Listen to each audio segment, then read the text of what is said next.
Welcome, everyone. This is our celebration of the 60th anniversary of the independence of the Republic of Cyprus. Every year for the last 36 years, SECA and Manitos of Manitos have secured in Washington, D.C., 40 to 50 top U.S. policymakers from the White House, the State Department, and the U.S. Congress to focus on the Republic of Cyprus, on what more they can do to help end the division and occupation of the country and end Turkey's transgressions against Cyprus, Greece, and in the Eastern Mediterranean. This year, because of the pandemic, we were unable to do so live, so we're doing it online. And we're very excited about today's program. Because it is live, we'll be able to pull in even more people. We'll have appearing today the President of the Republic of Cyprus, the Foreign Minister, the Presidential Commissioner, and the Ambassador of Cyprus to the US, the Ambassador of Greece to the United States, who has a message from the Prime Minister. We also have the greeting from the Greek Orthodox Archbishop of America, and appearing live will be the CEO of the American Jewish Committee. We have from the State Department a message from the government from the number 3 person of the State Department. And we have 25 key senators and members of Congress. And I want to emphasize these 25 are not just 25 of the 535. They are the top people who help determine U.S. foreign policy to Cyprus, Greece, and the Eastern Mediterranean. We also have 12 heads of the top Greek American organizations, so a total of 46 speakers. So why don't we get started with this opening prayer from the Greek Orthodox Archbishop of America, His Eminence Archbishop Elpidoforos. Your Excellencies and honorable members of the governments of Cyprus and the United States, distinguished participants, I greet all of you with a salutation of hope and pride on this 60th anniversary of the independence of the Blessed Republic of Cyprus.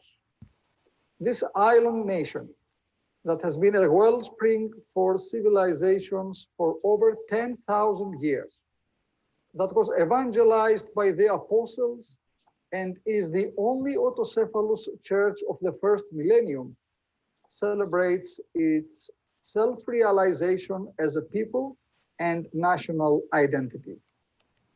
Let us bow now our heads in gratitude and thanksgiving for its free people and the furtherance of its progress and prosperity.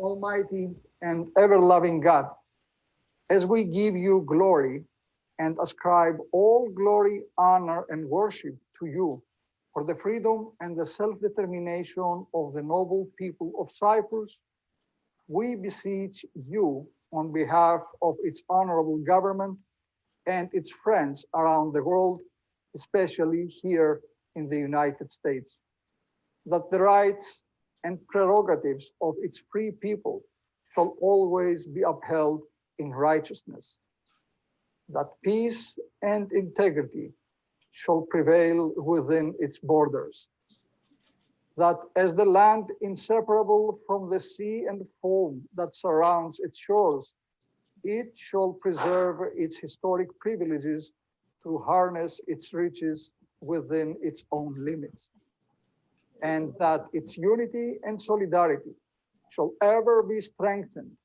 mounting from glory to glory for the prosperity and the benefit of all its people. For this and every spiritual and material blessing, we give thanks in the faith, in the hope, and in the love of the one from whom all blessings flow, the Father and the Son and the Holy Spirit, who is praised and glorified unto the ages of ages. Amen. Thank you, Your Eminence.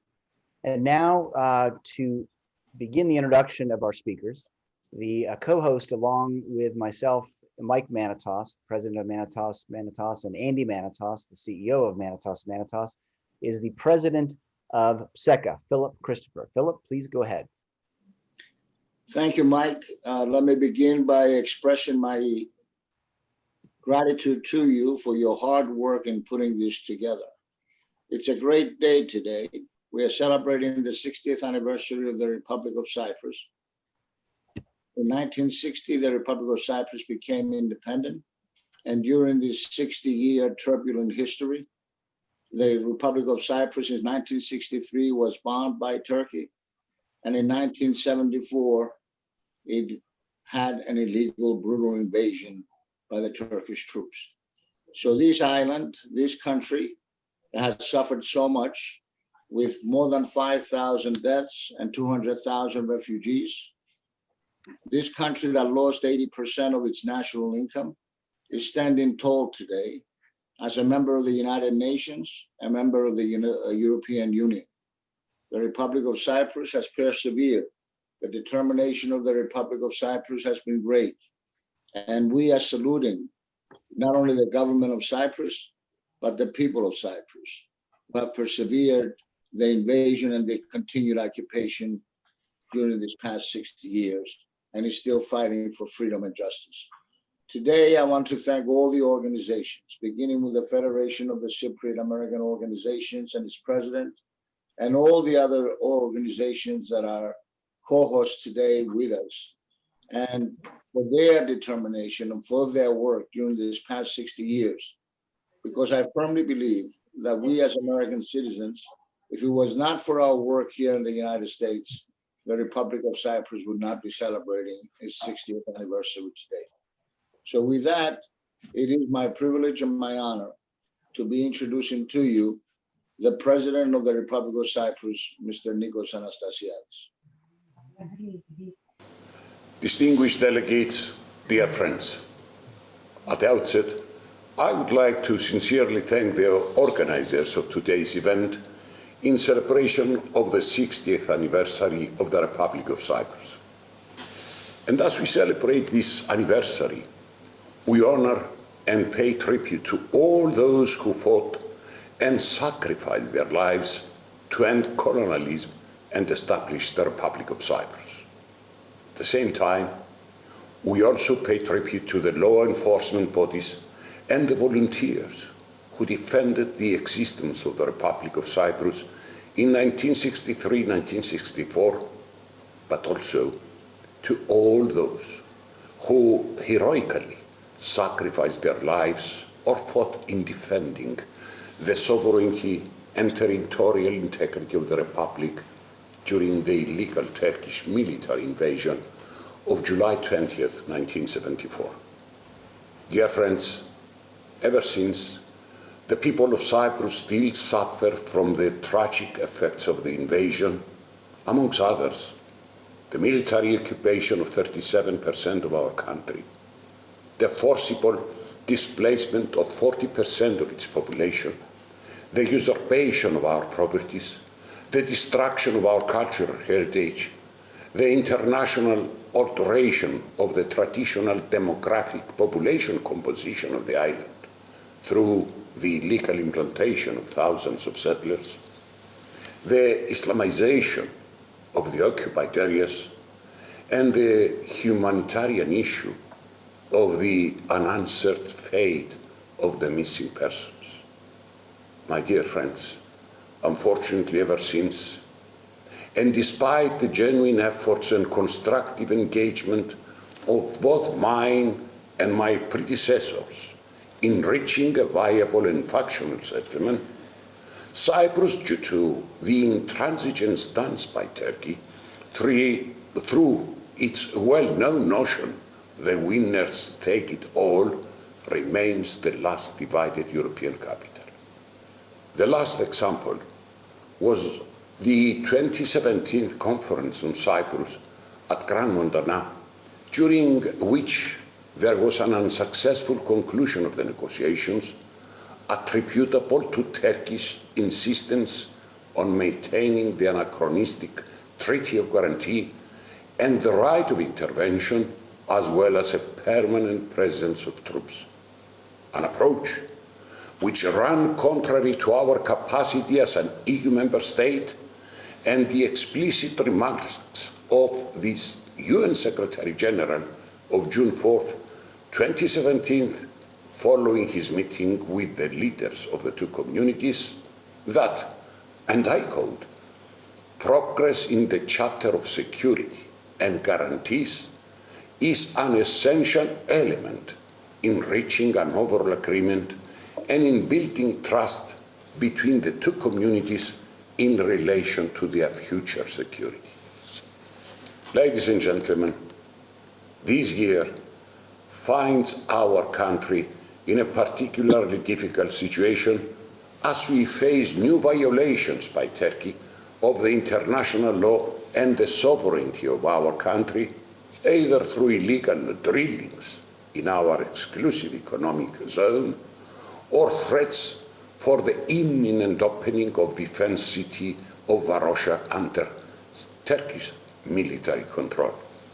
That is why we are exhausting all means available through a diplomatic marathon of bilateral contacts, always in close consultation with our partners in the EU, Greece, as well as the United States and other friendly countries which share our position and have repeatedly condemned Turkey's actions. And they have condemned Turkey's behavior since it obviously runs contrary to international law, the relevant UN Security Council resolutions, and the UN Convention on the Law of the Sea.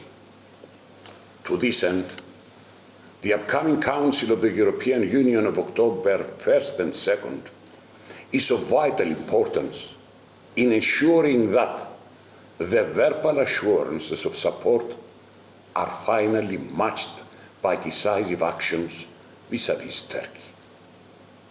It is our clear position that this is the only way for Turkey to refrain from continuing with its gunboat diplomacy, threats, and behavior of intimidation.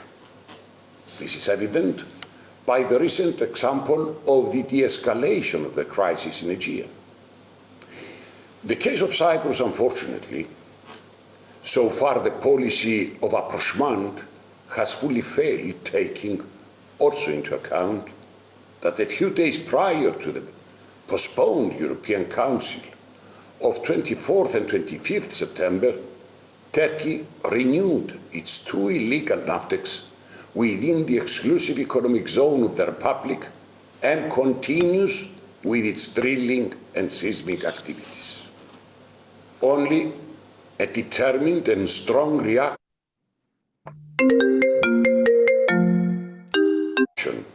can deter Turkey from pursuing its expansionist and revisionist policy. And we are witnessing of what is now taking place as regards Nagorno-Karabakh and Turkish threats to, yet again, after Syria and Libya military intervention. Ladies and gentlemen, having said the above, I wish to reiterate our clear position for the immediate resumptions of the peace process from the point it was left off. And it's for this exact reason that we warmly welcome the intention of the United Nations Secretary General to immediately resume talks after the completion of the internal political process within the Turkish Cypriot community. However, as it is obvious from the above mentioned, and as I stated during my recent address at the UN General Assembly, and I quote, "It is imperative to create an environment that will be conducive for constructive and good faith negotiations on an equal footing and not under conditions of intimidation and threats." At the same time, the recent statements of the Turkish Minister of Foreign Affairs following the above-mentioned intention of the UN Secretary General prove once more which is the end goal of Turkey and why all negotiating process have failed. An end goal which is none other than to impose a two-state solution or a confederal system of governance. Dear friends, ladies and gentlemen, even with this negative environment of provocative actions and aspirations to reach a solution outside the UN established parameters, I wish to convey my fair commitment and determination to use all diplomatic means available and to exert every effort possible in order to reach a settlement that will fulfill the vision of our people to live in a European country truly independent and sovereign, free from foreign troops and rights of intervention, ensuring conditions of stability for a safe, prosperous, and peaceful future. A settlement which, in order to be lasting, should be viable and functional, taking into full account the sensitivities and concerns of both communities. Distinguished friends, it would be amiss on my behalf if I did not extend my sincere gratitude and appreciation to PSECA and the Cypriot diaspora residing at the United States. With your rich and multi-phased action at the political, economic, social, and cultural aspects of the states, you offer a significant advantage in strengthening the ever-growing relationship between Cyprus and the US, but in particular in advancing Cyprus' position and our aim of ending the unacceptable status quo. We are truly proud and grateful for your dynamism, your patriotism, your genuine love for our homeland, and the support of our traditions, culture, and language. On behalf of the government, but also of the people of Cyprus, we thank you once again for your tireless efforts in advancing our national interests, and I wish to assure that the Republic will continue supporting you in all possible ways so that you can further advance our common objectives. Dear friends, before concluding, it would also be amiss if I did not extend my greetings to the distinguished speakers and audience from the United States. During these past years, the relationship between Cyprus and the United States has significantly strengthened both at the bilateral and multilateral level. This is a development we greatly cherish since we worked hard to achieve it. A testament of the above mentioned, amongst others, are the 2018 Statement of Intent on Security Issues with the aim of addressing common challenges and problems, particularly in our immediate region. The involvement of American energy giants, namely ExxonMobil, Noble, and now Chevron, in our exclusive economic zone, the decision to partially lift the US arms embargo, due to your efforts, I have to admit, the signing during the recent visit of the Secretary of State of a memorandum of understanding for the establishment of the Cypriot Training Center, and having referred to the visit of Mr. Mike Pompeo and the constructive consultations we held, I believe that it sent yet again a clear political signal as regards the new levels of our relationship and our common bilateral and regional aspirations. Ladies and gentlemen, distinguished friends, another country with which our relationship, or better said, our partnership, has exponentially advanced these past years through our bilateral or trilateral and quadrilateral platforms of cooperation with the involvement of the United States is none other than Israel. A partnership which we remain committed to continue widening and deepening in all aspects of cooperation through, amongst others, bilateral agreements in various fields in which our countries possess competitive advantage, and the ambitious projects of Eurasia Interconnector and the East Med Pipeline. And having spoken of multilateral platforms of cooperation which aim at establishing conditions of lasting peace and stability, it is with great pleasure that I welcome the efforts to gradually restore the relations of Israel with the Arab countries, as the recent agreement with Bahrain and the United Arab Emirates demonstrates. Distinguished delegates, dear friends, in thanking you once again for today's event, in celebrations of the 60th anniversary of the Republic of Cyprus, I wish every success in the deliberations of the conference. I do hope that next year we will be able to celebrate the liberation of our country from Turkish military troops and the reunification of our homeland through a settlement that will ensure the peaceful coexistence and prosperous future of all the people of Cyprus. Thank you. Thank you very much once again. Thank you, Mr. President. When we first scheduled this event, the plan was to have both the president and the foreign minister address us live. And one of the reasons we moved this event to the day before the actual anniversary on October 1st. Unfortunately, the president, as we're told, could not be in Cyprus today and therefore was kind enough to send us that video. Also, up until about 24 hours ago, the foreign minister was to be addressing us live, but coincidentally is meeting right now with the foreign minister of Greece and Cyprus. So he was unable to join us live. So to introduce his video, again, Philip Christopher. Thank you, Mike, and thank you again. We want to express our thanks to the President of the Republic of Cyprus for taking time out of his busy schedule to make the video before leaving for Brussels for the European Union meeting. And now it is my pleasure to introduce the Foreign Minister of Cyprus.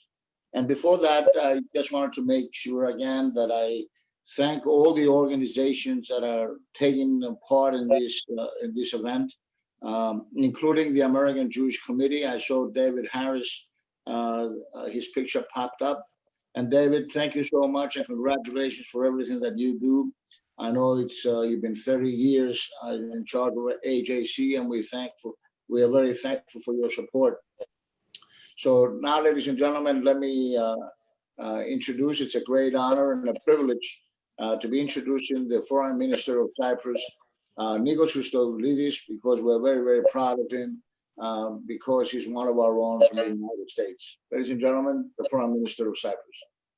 Honorable members of the US Congress, esteemed fellow speakers, dear friends, it is a unique privilege to join you online to celebrate the 60th anniversary of the independence of the Republic of Cyprus.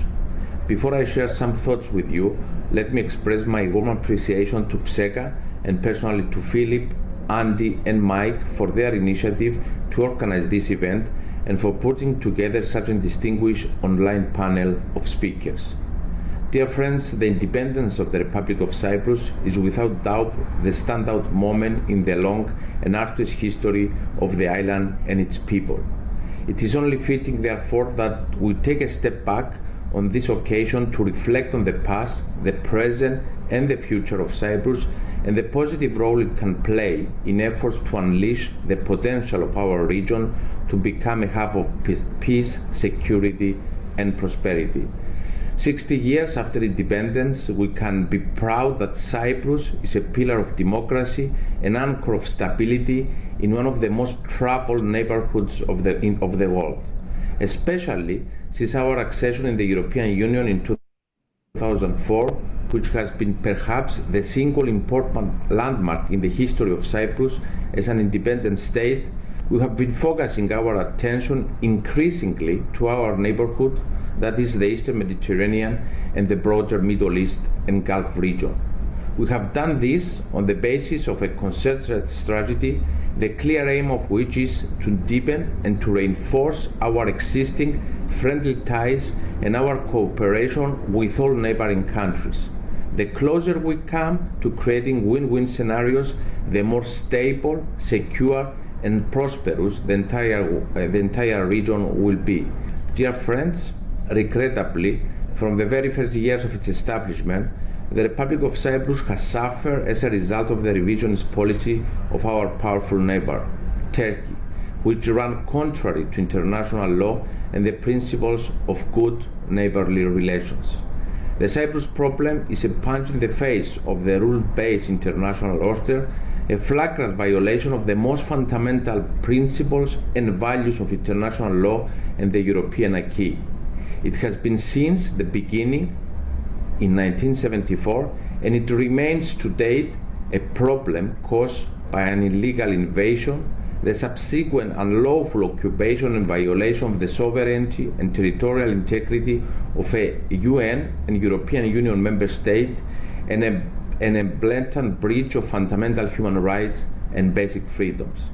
46 years after the Turkish military invasion, Cyprus is experiencing a new Turkish aggression, this time extending to the sea surrounding Cyprus.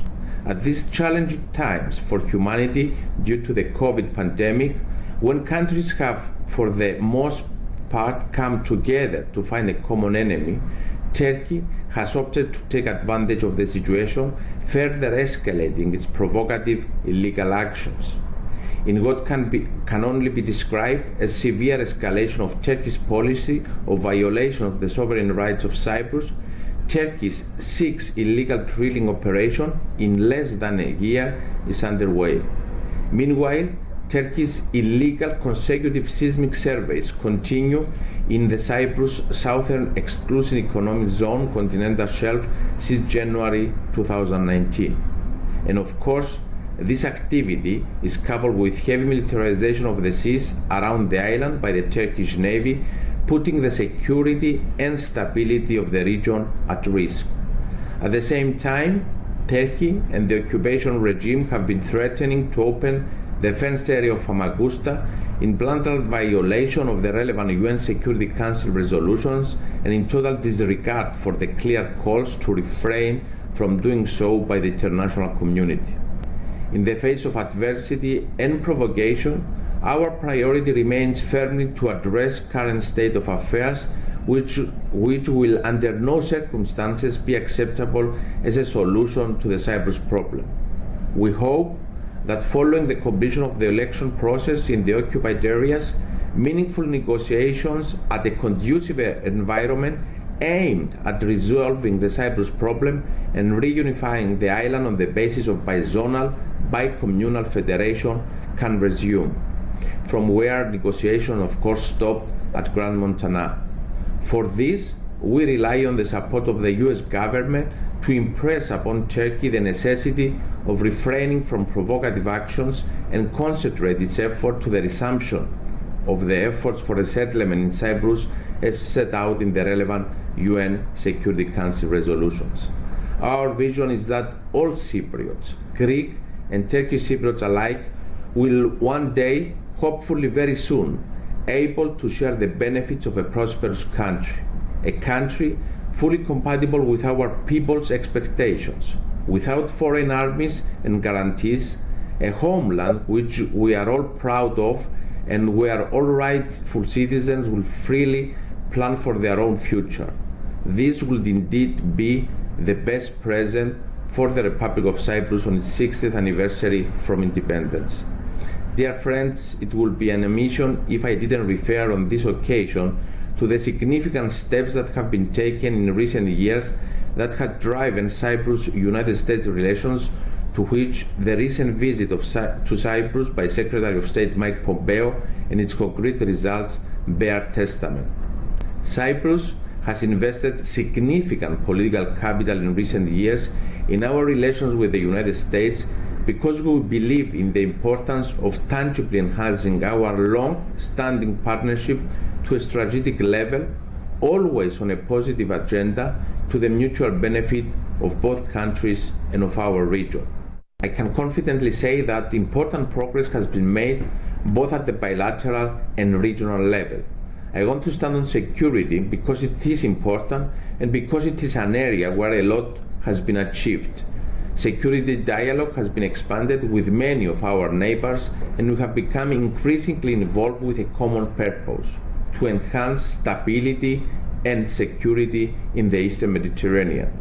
On this note, I greatly welcome the recent US decision for the partial lifting of the US arms embargo against Cyprus and the inclusion of Cyprus in the IMED program, as well as the signing during Secretary Pompeo's visit in Cyprus of the bilateral agreement to establish Cyclops, a joint training facility in Larnaca that will provide programs open to counterparts from like-minded countries in the region in issues relating to land, open seas, and port securities. These positive developments followed the signing of the Statement of Intent in 2018, which was undoubtedly an important milestone in this growing relationship. All regional developments of the last few years have established Cyprus as a reliable US partner in regional security structures.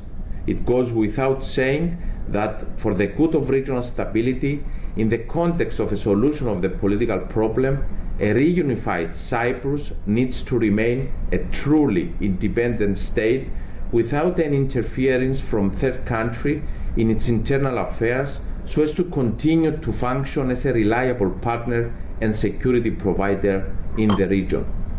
Dear friends, on this celebratory occasion, let me assure you of Cyprus government's strong commitment to further enhance our cooperation to the mutual benefit of our countries and our peoples. Thank you. Thank you, Mr. Foreign Minister. Again, while we're sorry he couldn't be with us, we are so greatly appreciative that on a day when he's hosting not one, but two ministerial visits in Cyprus, he took the time this morning to record and send that video for us. Our next speaker is sending a greeting on behalf of the U.S. Secretary of State, who was traveling and couldn't send us a message, couldn't join us live or send us a message. However, he asked one of his closest confidants to do so. His name is Brian Bulatao, and he's the number 3 at the State Department as the Undersecretary of State for Management. Brian and Secretary Pompeo met when they were students at West Point, and they've been together ever since. When Secretary Pompeo went over to the CIA to be the director over there, he brought with him Brian to be his chief operating officer. And when Secretary Pompeo came over to the State Department, Brian came over as his number 3. What some folks don't know about Brian is that he's a fellow Greek American, and very proud one at that, and also had the opportunity to, at the Harvard Business School, get to know and play basketball with Greece's Prime Minister Mitsotakis. So he is a friend of ours, a friend of our community, and here is Brian's message. President Anastasiadis and Foreign Minister Christodoulidis, on behalf of the Secretary of State, I would like to send my warmest congratulations to the people of the Republic of Cyprus as you celebrate the 60th anniversary of your nation's independence. The United States and the Republic of Cyprus enjoy a robust and vibrant diplomatic, security, and economic partnership. We're proud to build strong ties with nations like Cyprus that share our values. As Secretary Pompeo said during his September visit to Nicosia, our relationship has never been better. The United States views the Eastern Mediterranean region of growing importance, where we are working with the Republic of Cyprus and other partners to promote stability, security, and prosperity.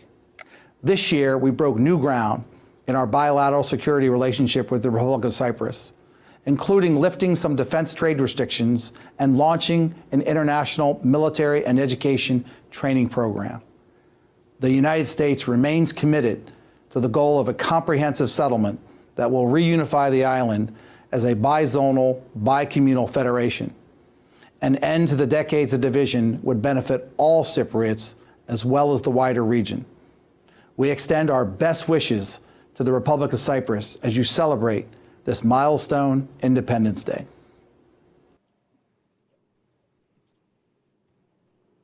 Thank you, Brian.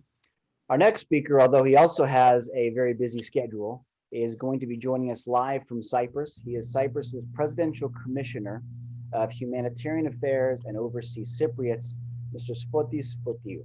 Go ahead, please. Honorable dignitaries in Washington, D.C., distinguished guests, dear friends. It is a distinct honor to be here online with you to join you in celebrating the 60th anniversary of the independence of the Republic of Cyprus. Let me first commend the organizers, Philip, Andy, and Mike, and of course, all contributors for this brilliant initiative, and thank them for the opportunity to participate. The independence anniversary of October 1st is certainly one of the most important celebrations in our national calendar. It carries a meaning and significance that transcends time, which is still relevant today. The constant effort of a small island country to meet the adversities and challenges in its turbulent region and to survive against the aggressiveness of its powerful neighbor. Dear friends, indeed, 60 years later, we remain proud to live in a country that not only survived, but thrived through the past decades against all odds. 60 years later, there is a strong and growing political desire and commitment to deepen and broaden our ties with the United States government in all areas. It is important that we carry this momentum forward to the benefit of our countries and peoples.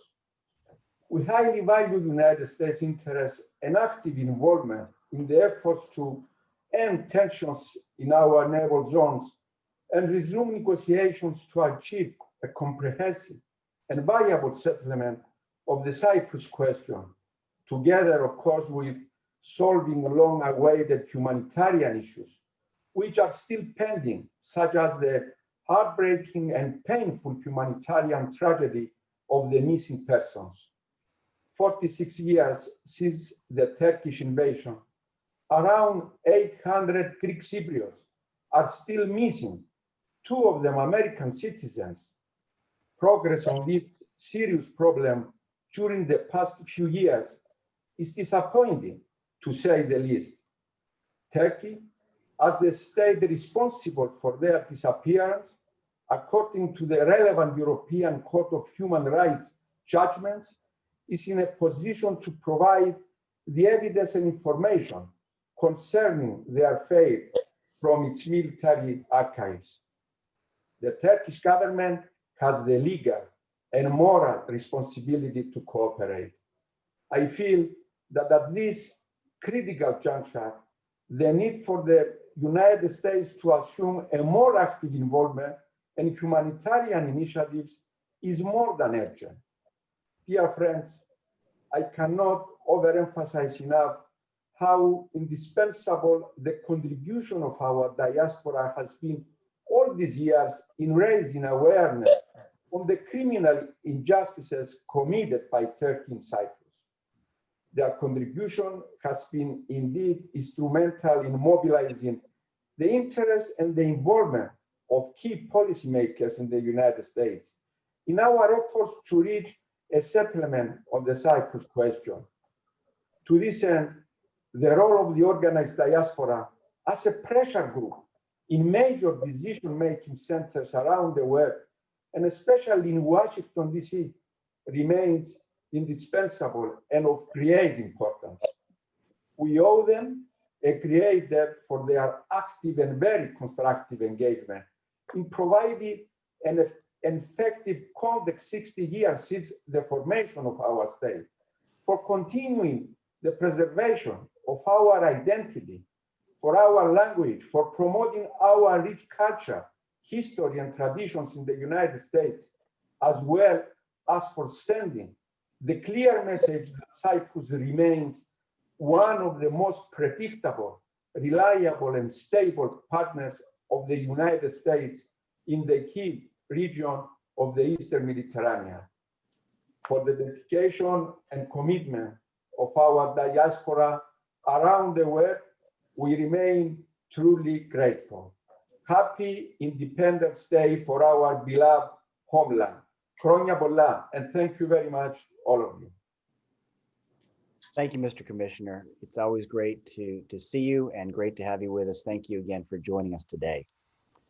Our next speaker with a message from the Prime Minister of Greece is Greece's ambassador to the United States and first female ambassador to the United States in history, Ambassador Alexandra Papadopoulou.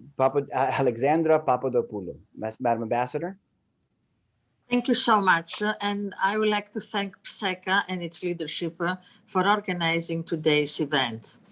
As we celebrate such an important milestone as the 60th anniversary of Cyprus' independence, I have the honor to present and read to you a message by His Excellency, the Prime Minister of Greece, Kyriakos Mitsotakis. Today, we celebrate the 60th anniversary of the independence of Cyprus.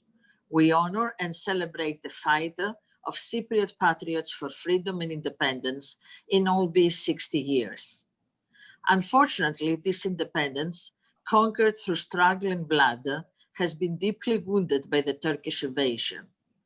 The ongoing Turkish occupation and the division of Cyprus are a constant open sore for all our nation.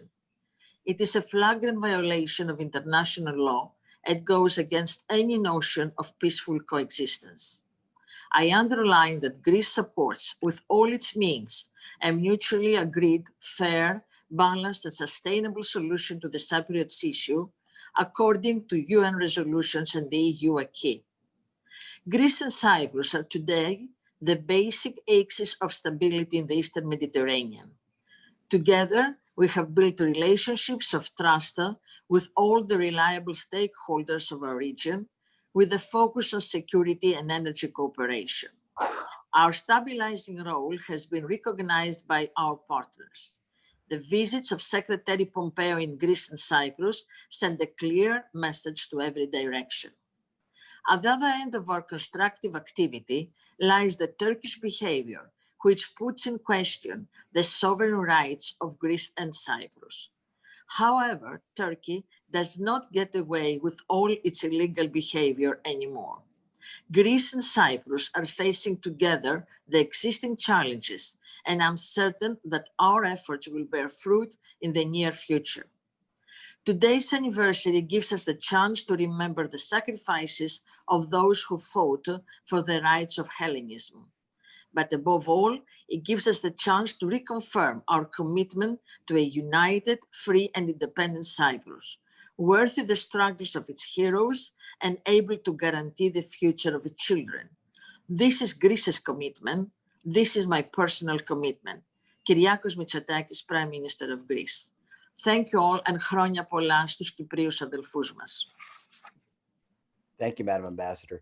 You know, our family's 85 years in Washington, working with many ambassadors from Greece. We can already tell in her few short months that Alexandra is going to be one of the best they've sent, and it's a perfect time for that. Great to have you with us today.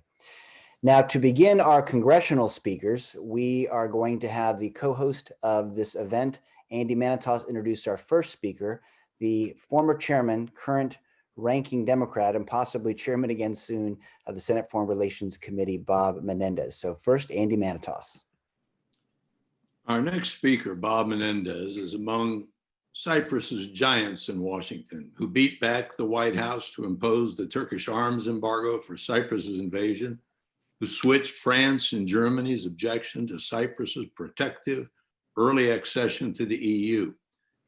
From his top congressional position as either chairman or ranking minority member of the Senate Foreign Relations Committee, he literally moved Cyprus at least 100 steps up America's priority list.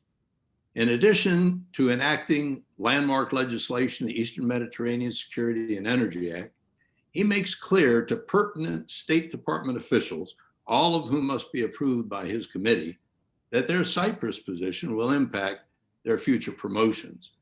For America, he is Socrates' gadfly for Cyprus, the uncomfortable goad or biting fly arousing the sluggish horse. He powerfully presses the White House and State Department, regardless of the party in power, to hold Turkey's feet to the fire regarding Cyprus.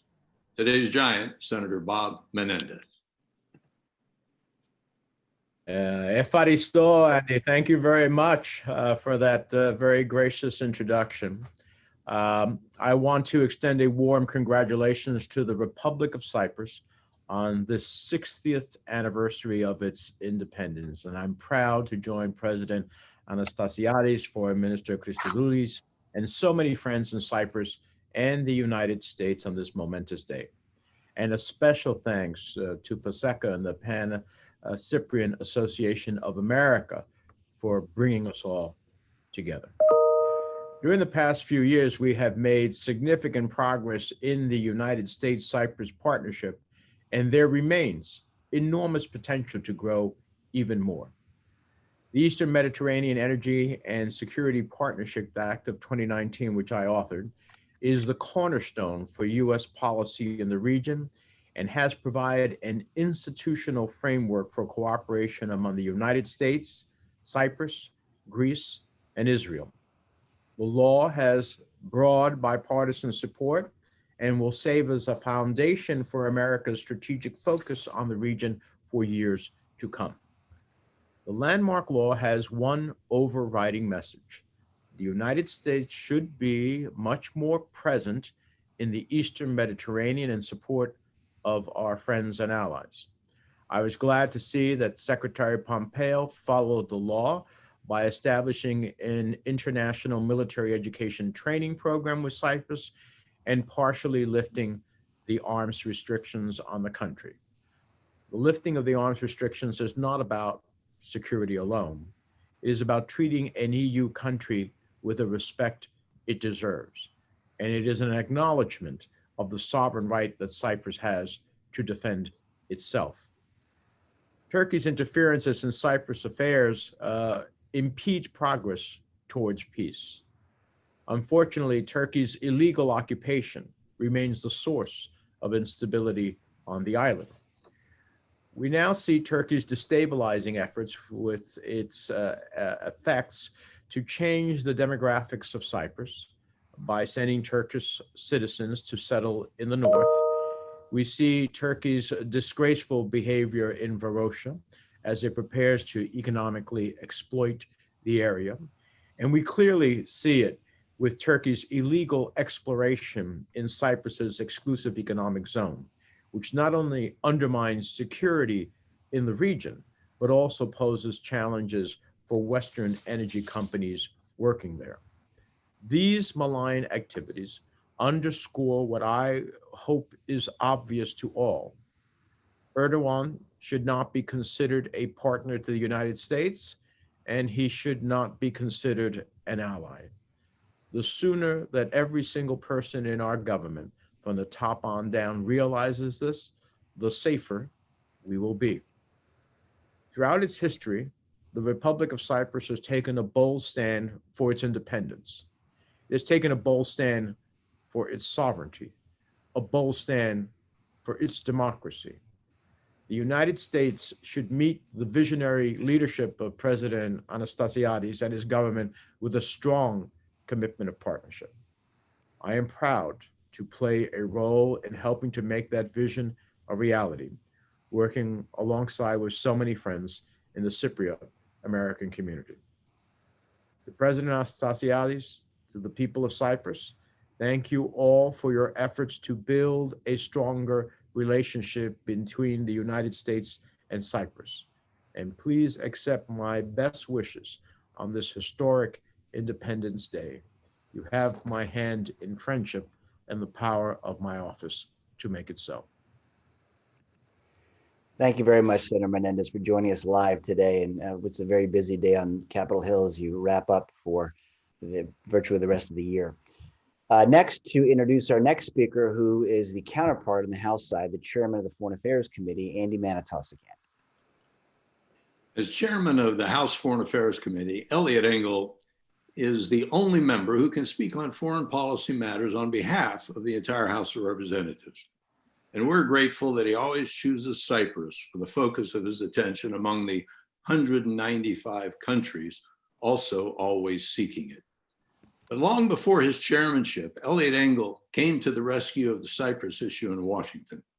For a long period of time, Washington bought the State Department's pro-Turkish narrative of the Cyprus issue. Even some of our friends on Capitol Hill described our criticism of Turkey's outrageous actions on Cyprus as Turkey bashing. Eliot shocked the Congress by exposing through his enactment into law of the Missing in Cyprus legislation that following the invasion, the Turks had executed over 1,000 men, women, and children, including 5 Americans. It exposed the State Department's inaccurate narrative of benign Turkey on Cyprus, and congressional policy towards Cyprus dramatically improved due to Eliot Engel.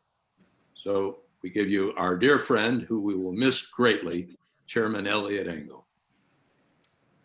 Well, thank you, Andy. It's been a pleasure working with you all these years, and we will continue to work together. As Andy said, I'm Eliot Engel, Chairman of the House Foreign Affairs Committee, and it's my sincere pleasure to join you today, even if virtually.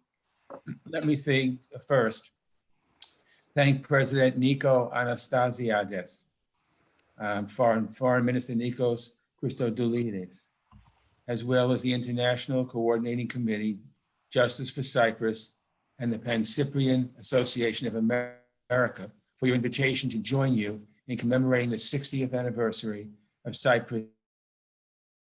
In particular, I'm grateful to have an opportunity to speak directly with so many Greek American leaders across the country who are working tirelessly for a free, secure, prosperous, and the next one I want to say a little bit louder, and unified Cyprus.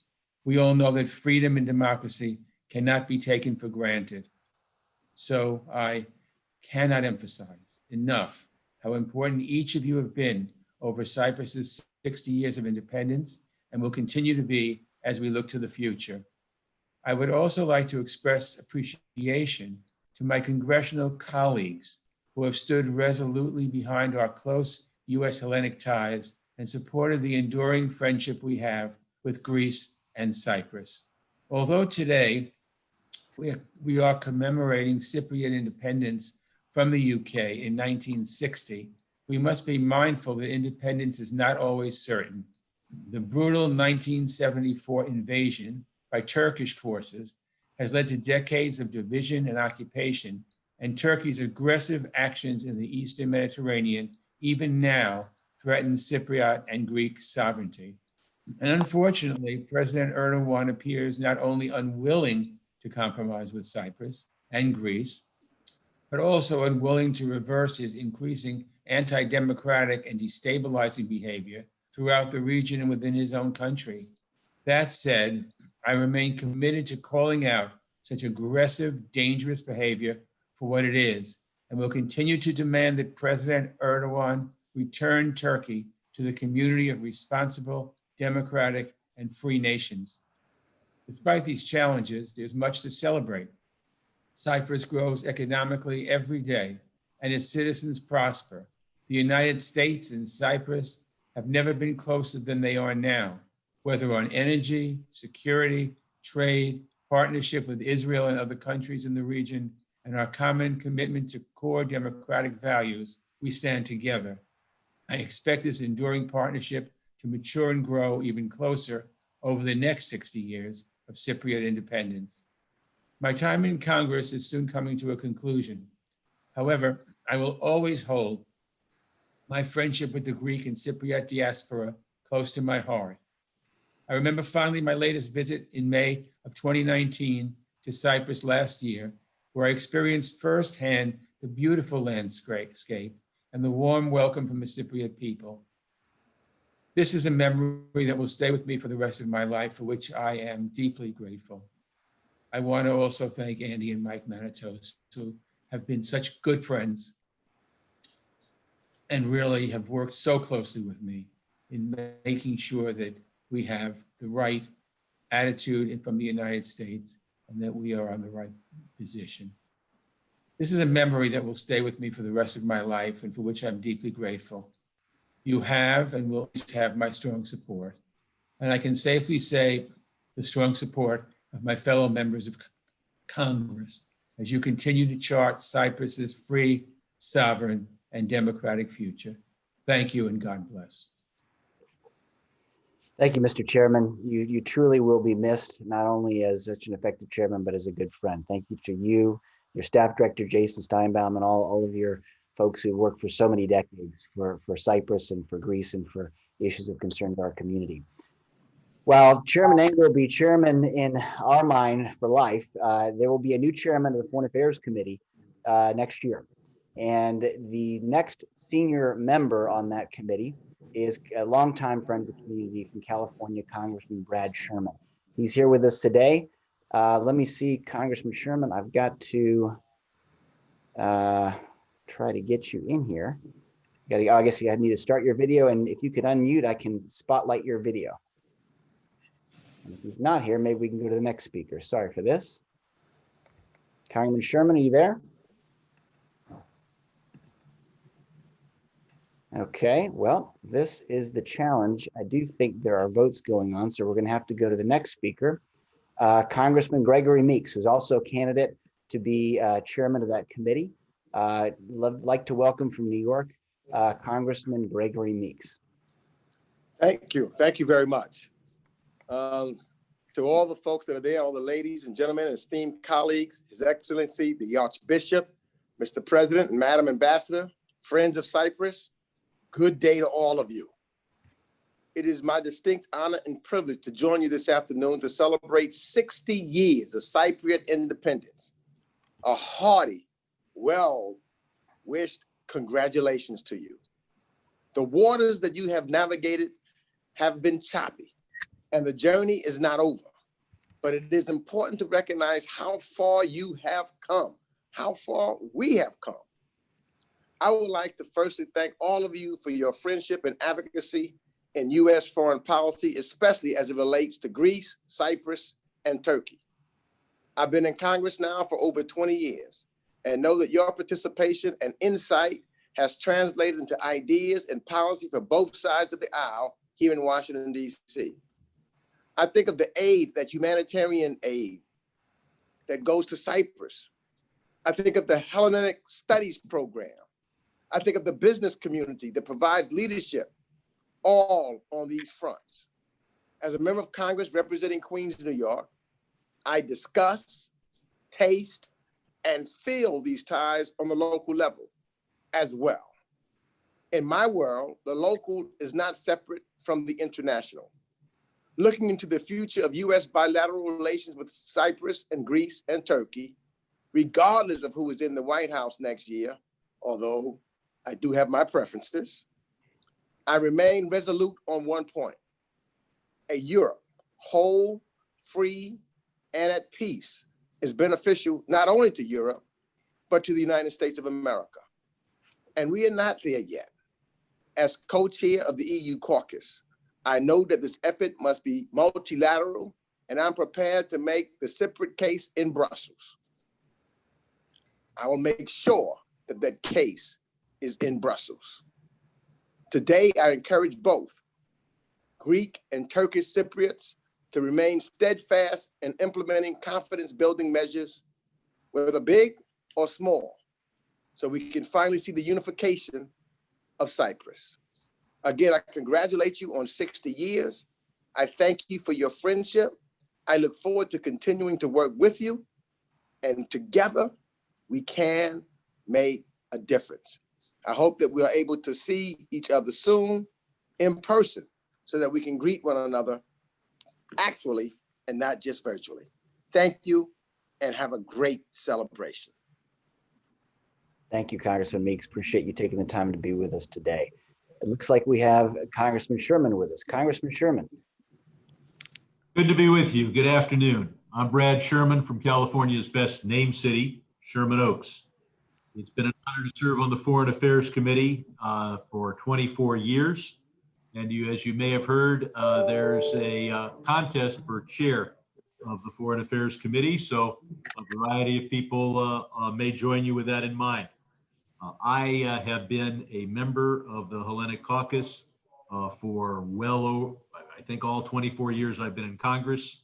And I look forward to working with everyone here on a variety of Hellenic issues, most notably Cyprus. I want to thank so many friends who I know are in the audience, especially Andy and Mike Manitos, Bill Christopher, Nick, and so many others. I've worked, it's easy to say one loves Cyprus and its independence as long as one doesn't mention anything that any, say, member of the Turkish caucus or whatever would disagree with. I not only celebrate the history and independence of Cyprus, but I have joined with you on all of the issues, including those that are controversial. I've supported Greek Cypriot rights in the exclusive economic zone, support for the ecumenical patriarch of Constantinople, and I was honored at the 33rd Cyprus and Hellenic Leadership Conference in 2017 with the prestigious Fritzis Award given to a member of the Jewish community that works on Hellenic issues. This year marks the 46th anniversary of the illegal Turkish invasion of Cyprus, a phrase not everyone who speaks to you will use.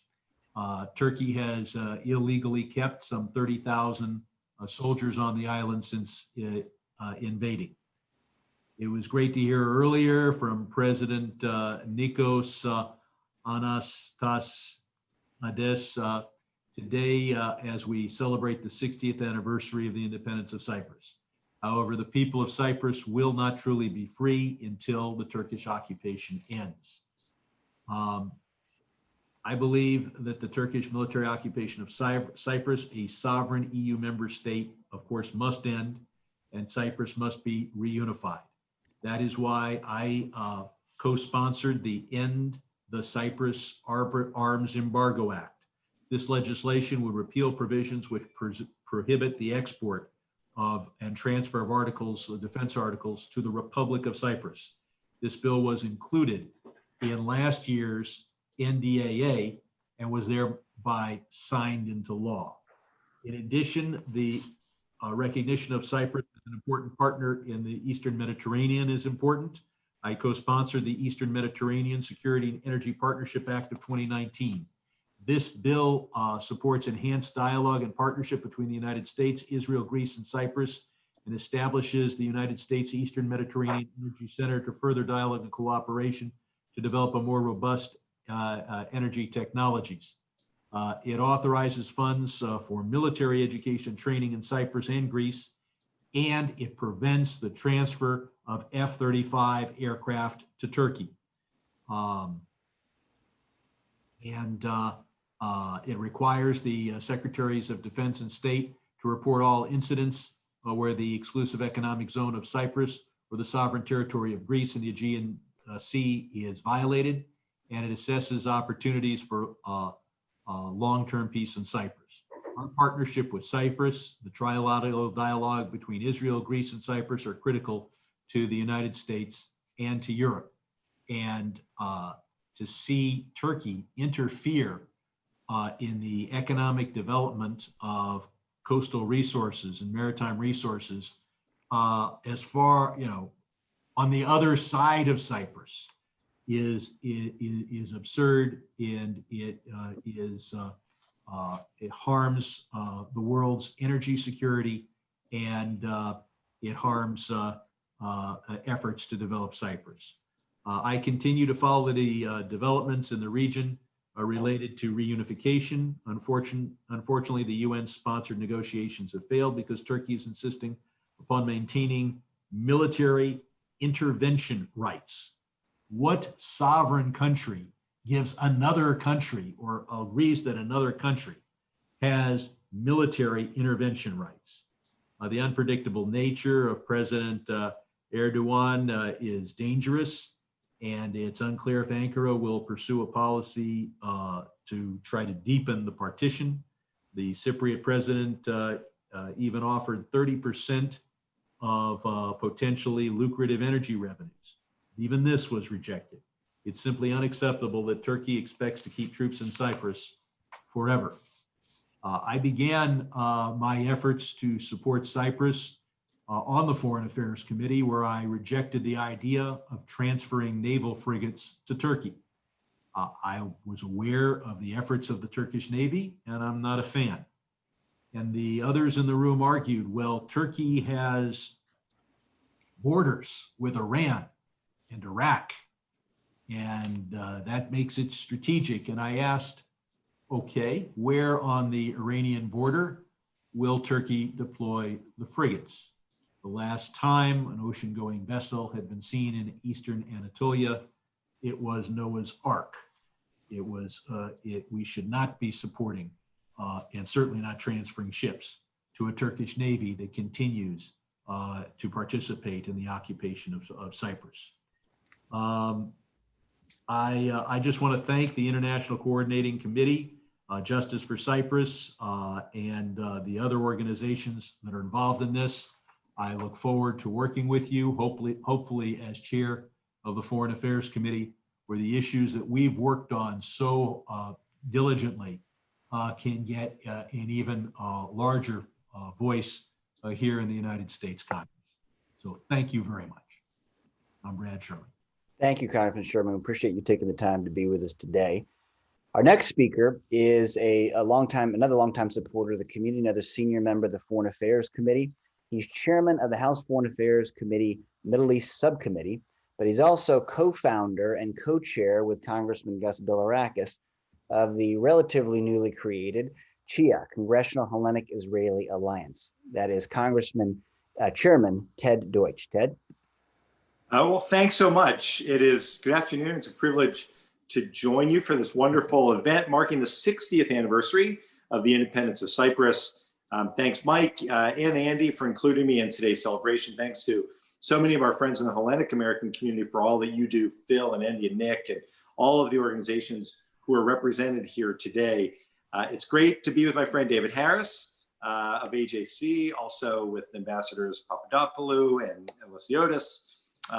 And what an honor to appear with President Anastasiadis and Foreign Minister Christodoulidis. I am so appreciative of the time that they've both given to me and other members of Congress over the years. We're fortunate, really fortunate, to have such a strong partnership with our Cypriot friends.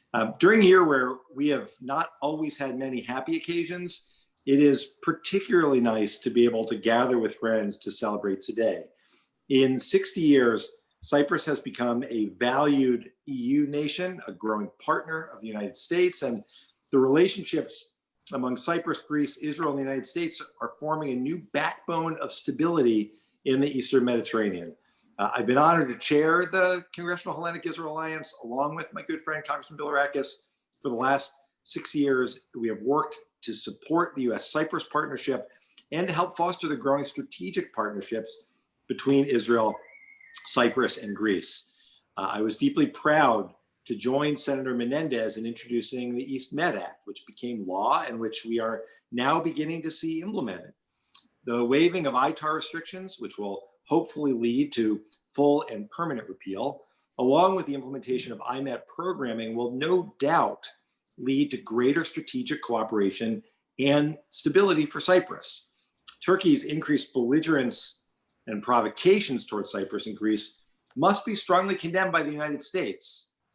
Neither the United States nor Europe should tolerate these threatening actions that we've continued to see. There are so many opportunities that can lead to prosperity and peace in the Eastern Mediterranean, and there is no greater example than energy. Protecting the integrity of Cyprus Exclusive Economic Zone is critical to standing up for sovereignty. It's my hope that Turkey can recognize the opportunity for prosperity for the people of Cyprus and the prospects for peaceful reunification on the island by working toward a bi-communal, bi-zonal solution instead of continuing to disrupt UN efforts to restart peace talks. The people of Cyprus deserve a bright and a peaceful future. And again, I am really honored to participate in today's celebration of 60 years of Cyprus. And I look forward to continuing to work in Congress to strengthen Cyprus and to strengthen the U.S.-Cyprus partnership. And I look forward to seeing all of you sometime soon in person, the way that it ought to be and the way that we look forward to returning to. Thanks again for having me, and continued success, and enjoy the rest of the celebration. Thank you, Chairman Deutsch. Really appreciate you taking the time to be with us today. As I mentioned, we've got 20 other influential senators and members who are going to be making remarks, but that'll be in a compilation video at the end of our proceedings here today. Our next speaker is someone who was kind enough to be with us at our July 20th commemoration of the invasion and occupation of Cyprus, someone who's a very influential figure in Washington and around the world, and has been kind enough to be waiting 1 hour for his turn to speak. But he's a very good friend of our community. No one who cares more deeply and passionately outside of our community for Cyprus and for Hellenic and Orthodox issues than the CEO of the American Jewish Committee, David Harris. David?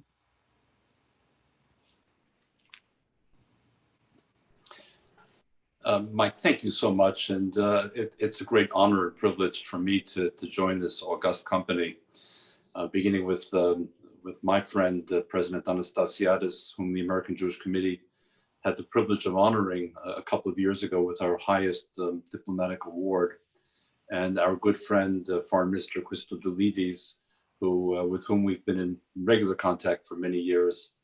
And a big shout out, even if it's been said before, to you, Phil Christopher, and to you, Andy Manitos, with whom we have partnered now for many decades, and to see you, Mike, following in the tradition of your father and continuing the effort, and to be with such good friends as Congressman Ted Deutsch and Congressman Elliot Engel and Congressman Brad Sherman and Congressman Jeffrey Meeks and Senator Bob Menendez. It's really a remarkable program. This story for me began in the 1980s, at a time when Cyprus was a much younger nation and when relationships were still being formed. I think it's fair to say that for people like Phil and Andy and myself and others who were there at the time, both in the Hellenic American and Jewish communities, we had a couple of dreams. And while we never might have foreseen that Cyprus and Greece would become energy powerhouses in the region, one dream we had was to build a stronger relationship between Cyprus and Israel at a time when that relationship was not what it is today. And by the way, it's so gratifying to hear President Anastasiadis, I think I'm quoting him correctly, Mike, when he said that our relations with Israel have grown exponentially, his word, in recent years. Indeed, they have. A second goal was to strengthen relations between Cyprus and the United States at a time when those relations were not nearly what they are today. And of course, the third goal was to see this beautiful island nation reunited as one sovereign nation with the federal structure, bicommunal, bizonal, ending the illegal Turkish occupation, which began in 1974. The good news on this celebratory day, the 60th anniversary, is that two of those three goals have been accomplished. Compared to where we were when together we started this process, and has been said by so many of the other speakers, relations between the United States and Cyprus today have reached a new high. As Secretary Pompeo said, they have never been stronger. And I can certainly bear witness to that. And they will continue to grow. And that is enormously gratifying for me as an American citizen who believes that having strong, stable, reliable, prosperous, democratic partners and allies in Eastern Med is essential to the national interest of the United States. And we have seen the relationship between Cyprus and Israel grow from a very frosty beginning in the 1980s to, as President Anastasiadis said, an exceptionally intimate and mutually beneficial relationship, which also extends, of course, to our friends in Greece, and increasingly in a quadrilateral spirit to the United States as well. The missing piece still in in building this future, of course, is the ongoing Turkish occupation. And all I can say to this distinguished group is that we at the American Jewish Committee will continue to stand with you and by your side, to speak up, to stand on principle, to send messages to the United States government, to the governments of Europe, and to the European Union leadership itself, and to others, that Turkish aggression, Turkish expansionism, Turkish neo-Ottomanism, Turkish imperialism must be resisted, that the bullies cannot be met with weakness or hesitation or weak knees. They must be met with firmness. A message must be sent, of course, that there is a place for a peaceful, outward-looking, democratic Turkey in the region. Surely there must be, but it cannot come at the expense of the territorial integrity and sovereignty of Cyprus, no more than it can come at the expense of the violations on a daily basis of the maritime zones and the aerial zone of Greece. And nor can it come at the expense of hosting Hamas and constantly threatening Israel and seeking to undermine the remarkable new peace agreements that Israel has achieved with Bahrain and the United Arab Emirates. So to all my friends on this call, on this day of celebration, we're batting 2 out of 3 since we began in the 1980s. And I can assure you that for our part at the American Jewish Committee, we will continue to stand shoulder to shoulder with you until we can proudly say that we're batting 3 out of 3, and that Cyprus has achieved the restoration of its full sovereignty, its territorial integrity, its full independence as a nation, which it so richly deserves. Ευχαριστώ πολύ. Thank you, David, for being with us today and for your decades-long advocacy for Cyprus and other issues of concern to our community. We so greatly appreciate it.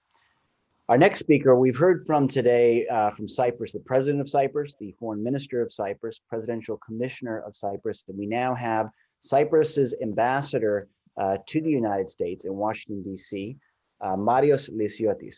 Mr. Ambassador? Thank you very, very much, Mike.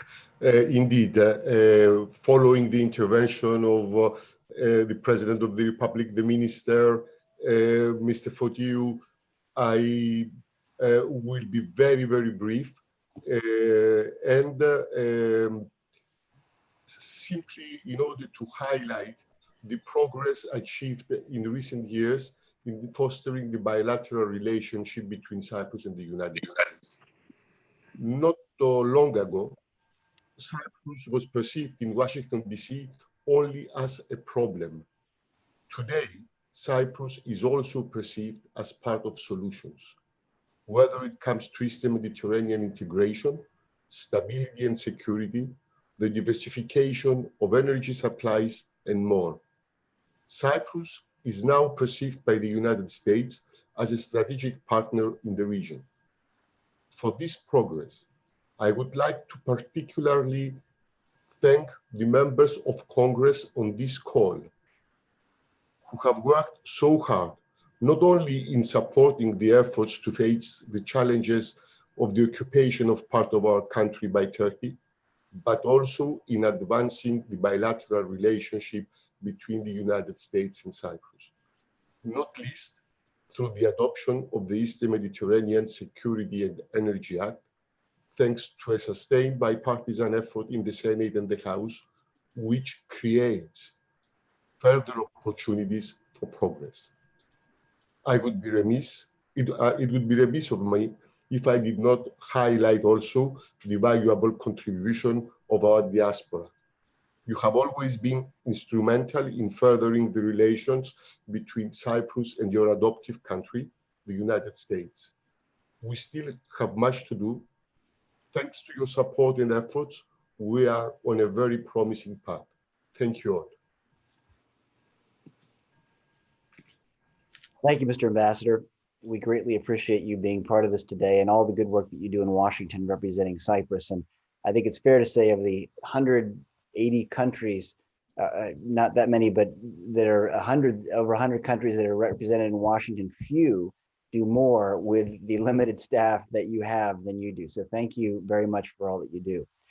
So let me open it up now to, we have the 10 heads of the major national Greek American organizations who are with us today. And we're going to have Philip Christopher kick it off, and then we'll invite each one of them to speak. Philip, go ahead. Thank you, Mike. I appreciate it. And thank you so much, Mike, for such a wonderful job that you have done. Let me first begin by once again, that we as American citizens, by all these organizations, have been working very hard together, united over the past 46 years. As we celebrate the 60th anniversary of the Republic of Cyprus, we are reminded of so many people that have given so much over the years, and we can never forget those people. Beginning first with the Federation of the Cypriot American Organizations. I know you heard the Pan-Cyprian Association. It's actually the Federation of Cypriot American Organizations, an organization that has been active for many years, since 1953, representing approximately 60,000 Greek Cypriots in the United States that are part of the 2 million Greek Americans. My job as president of SECA is basically to bring everyone together and to keep everyone united. And I'm proud of what we have been doing together over the past 46 years.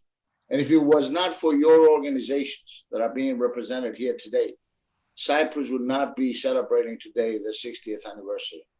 So let me begin with the Federation of Cypriot American Organizations. We have two past presidents on the line. We have Savat Civicos and Andy Komodromos. Some of the other past presidents that you may remember, Peter Papanikolaou and Kostas Tsentas. So now we have the current president of the Federation, and that current president is Kyriakos Papastylianou, who's working very, very closely and very hard with all of us. Ladies and gentlemen, let me introduce the president of the Federation of Cypriot Organizations, Mr. Kyriakos Papastylianou. Good afternoon. Thank you, Philip, for the introduction. First and foremost, I want to say that it's my honor to represent the Federation of Cypriot American Organizations in America as a president, and to be celebrating the 60th anniversary of independence of the Republic of Cyprus with everyone here today. Despite all the problems the Cypriot people faced during the last 60 years, and although 37% of Cyprus is still occupied by the illegal occupation of the Turkish troops, we should all be proud of the achievements and the progress made. In 1960, Cyprus declared its independence. Back then, the largest percentage of the economy it was spending on agriculture products and mines. Today, it has turned around to trading, banking, and tourism. The infrastructure, healthcare, and education system have also all advanced. In 2004, Cyprus became a member of the European Union. We should all be proud today. Cyprus is a country of prominence and prosperity. In conclusion, as a diaspora, we must always remember the people that fought. Always we have to remember, as well as the people who sacrificed their lives for independence, and we must continue to defend it. It is our duty to continue to keep the awareness of the Cyprus problem, which is nothing but an illegal invasion and occupation by the Turkish troops. On behalf of the Federation, I would like to thank all of our speakers who participate in this celebration. I will also like to thank the President of SECA, Mr. Philip Christopher, and Mr. Andy Manados and Mr. Mike Manados for organizing this celebration. Lastly, thank you to all our participants that join us today. Your voice always matters. Happy 60th anniversary. Χρόνια πολλά σε όλους. Thank you. Thank you, Kyriakos. Thank you, Kyriakos. Thank you very much. And thank you for all the hard work you do in the Federation of Cypriot American Organizations. With your executive staff, there's many, many people that work very hard in the Federation. The largest Greek American organization, ladies and gentlemen, is AHEPA. AHEPA has been on the side and on the every move for Cyprus for many, many years. And I can name all the past presidents that were so active on the Cyprus issue, including many Greek Cypriots that were presidents of the AHEPA organization, including today's chairman, Mr. Nick Aragostas. It is a privilege and honor to be introducing to you the president of AHEPA, Mr. George Horiadis. George, who has taken over as president, is dedicated to the cause of Cyprus. And he's an honorary Cypriot because he loves Cyprus as much as anyone else. And he loves Hellenism, he loves Greece. And we're very, very proud of you, George, and many thanks for all the work that you do from AHEPA, along with your sidekick there, Savat Sirikos, who's chairman of the Hellenic Cyprus Affairs Committee, and your executive director, Basil Mosaidis, who's doing a wonderful job. Ladies and gentlemen, George Horiadis. Well, Philip, thank you. President of SECA and champion of all things, not only Cyprus, but all things Hellenic and all things righteous. To all of the wonderful speakers, from the president to the Minister of Foreign Affairs, to the House Foreign Affairs Committee, everyone, what a wonderful and happy Independence Day on behalf of AHEPA, the largest Hellenic American organization worldwide. Happy Independence Day, beautiful island. Happy 60th, the National Independence Day, Cyprus. Independence was hugely significant for an island that has been occupied by foreign powers for thousands of years. And all of us remain steadfast in saying that the flag of Cyprus will always fly in the blue of the Mediterranean. Cyprus deserves and only expects a future that is so bright as a unified and independent country. And we all stand arm in arm to say to all of our Cypriot friends, happy Independence Day in that regard. Happy Independence Day to our brothers and sisters in Cyprus. Safety, prosperity, and happiness to all Cypriots. AHEPA honors all those who fought and continue to fight for Cyprus's independence. We wish all of you a lasting peace for the future of your beautiful island called Cyprus. And most of all, on behalf of all of us at AHEPA, happy 60th to Cyprus, and may the next years prove as auspicious and as fruitful for the people of a united Cyprus.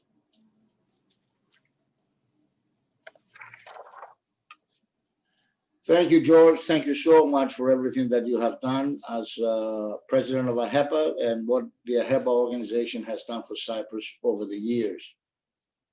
Our next speaker is the president of the American Hellenic Institute, Mr. Nick Larengakis. American Hellenic Institute basically is the organization that brought Greek Americans to collective action. And as we celebrate this 60th anniversary, I will be remiss if we did not mention Eugene Rosidis, the late Eugene Rosidis, who taught us the rule of law, who fought with us. And we loved him so much, and we miss him so much today in the 60th anniversary. So with that, American Hellenic Institute is following the legacy and the tradition of Eugene Rosidis, fighting on a daily basis for Cyprus, and is celebrating with us. Ladies and gentlemen, welcome Nick Larengakis, the president of the American Hellenic Institute. Thank you very much, Phil, and thank you very much for mentioning the late Gene Rosidis, which means so much to me personally, and of course to all the issues regarding the Greek American community. He founded this organization in 1974 as a direct result of the illegal invasion of Cyprus by Turkey. He spearheaded the rule of law embargo legislation that brought the embargo against Turkey, and who started this organization. We continue in his legacy to the best as we possibly can to continue in his work. Regarding today's anniversary, I, for one, am honored that I also celebrate 60 years along with the Republic of Cyprus. It is unbelievable that in my 60 years, 34 years of it have been dedicated to try to correct a wrong, which is the continuing illegal occupation of this beautiful country. And although, as others said, and it's important to note Cyprus celebrates today its 60-year anniversary, and will have many, many, many more anniversaries until time immortal. It has accomplished so much during that time span. It has so much to be proud of in terms of its people, its economy, and of course, its geostrategic importance that it brings to the region, its relationship with the United States, of which it has been illustrated even more so within the course of the last year by the visit of Secretary Pompeo, by the signing of the MOU, by the IMET, and of the symbolic, if you will, I believe still, lifting of the partial of the embargo. We need to have that fully lifted and have Cyprus be lifted off the ITAR list. But for all of that and so much more that Cyprus has accomplished, it still fails to be whole, free, and at peace. And it fails to do so because one country called Turkey, a member of NATO, continues to occupy the Republic of Cyprus today with what I would say is a NATO army, since Turkey is a member of NATO. And we need to rededicate ourselves. And I promise you that certainly we here at the American Hellenic Institute, with working with all the others on this Zoom, and congratulations to Mike for this great work that you did in bringing this together here today, we will rededicate ourselves to continue the cause to ultimately bring this injustice to bear, and so that Cyprus and the people of Cyprus can be whole, free, and at peace. And that demands action upon our government, because as good as all these actions have been over the course of the last year or so, and also and the relationship continues to grow, it is still, in my opinion, the United States of America that has the fundamental wherewithal to be able to put pressure to bear on Turkey and to ultimately rectify this issue and to solve the problem of removing the troops on Cyprus, so Cyprus can play the optimum role that it needs to play, that it can play regarding providing peace and stability in the region with all the neighbors in the region, and foremost, for projecting the geostrategic interests of the United States. So thank you once again for allowing me to be with you here today, and congratulations to the people, to the president, and to the government of Cyprus on 60 years. Happy anniversary, and many, many more. Thank you very much. Thank you, Nick, and thank you for the great work you do. Our next speaker, as we always say, that foreign policy equals economy. The establishment of the Cyprus U.S. Chamber of Commerce, and with the founder, Andy Komodromos, that's with us today. We have the president of the Cyprus U.S. Chamber of Commerce, who's doing some great work in improving the commercial relations between the United States and Cyprus, Ms. Maria Pappas. Maria? Hi, Philip. Can you see me? Yes. Okay. Thank you, Philip, Mike, and Seka for arranging this event. President Anastasiadis, honorable dignitaries, esteemed speakers, and friends. On behalf of the Cyprus U.S. Chamber of Commerce, it is our great honor to congratulate the people of the Republic of Cyprus on the 60th anniversary of your independence. During the early days of independence, Cyprus was a breath away from economic collapse. Due to the hard work and struggle of its people and government, Cyprus prevailed and achieved stability and success. Today, Cyprus is expanding its global commercial ties, developing natural resources, improving maritime security, and promoting stability in the Eastern Mediterranean region. We also celebrate the anniversary as a tribute to all those who fought and continue to fight for independence and unity. Thank you for your vision and sacrifice. Happy Independence Day, Cyprus. We wish you peace, unity, and prosperity. Thank you. Thank you, Maria. That's a great message and a short message, which is great. Our next speaker comes from California, the president of the American Hellenic Council, Dr. James Dimitriou. And let me just again say the role of American Hellenic Council over the years with Andreas Kyprianidis, the honorary consul, who was one of the founders of this organization. And I would be remiss if I didn't mention Iris Anagnos, another fighter, another champion of freedom in California. So ladies and gentlemen, continuing that legacy is Dr. James Dimitriou, who has been a fighter for Cyprus for so many years. Please welcome Dr. James Dimitriou, the president of the American Hellenic Council. Philip, unfortunately, I don't see him as a panelist. Let me try to run him down. Maybe you could go to the next speaker. Our next speaker is in London. Andreas Papavribilis has been attending every conference that we have in Washington for many years. He is the Supreme President of all Cypriots worldwide. So there were all of our Cypriots, which are about 500,000 across the world. Andreas Papavribilis is the president. He lives in London, resides in London, and it's a pleasure to have and introduce to you Andreas Papavribilis.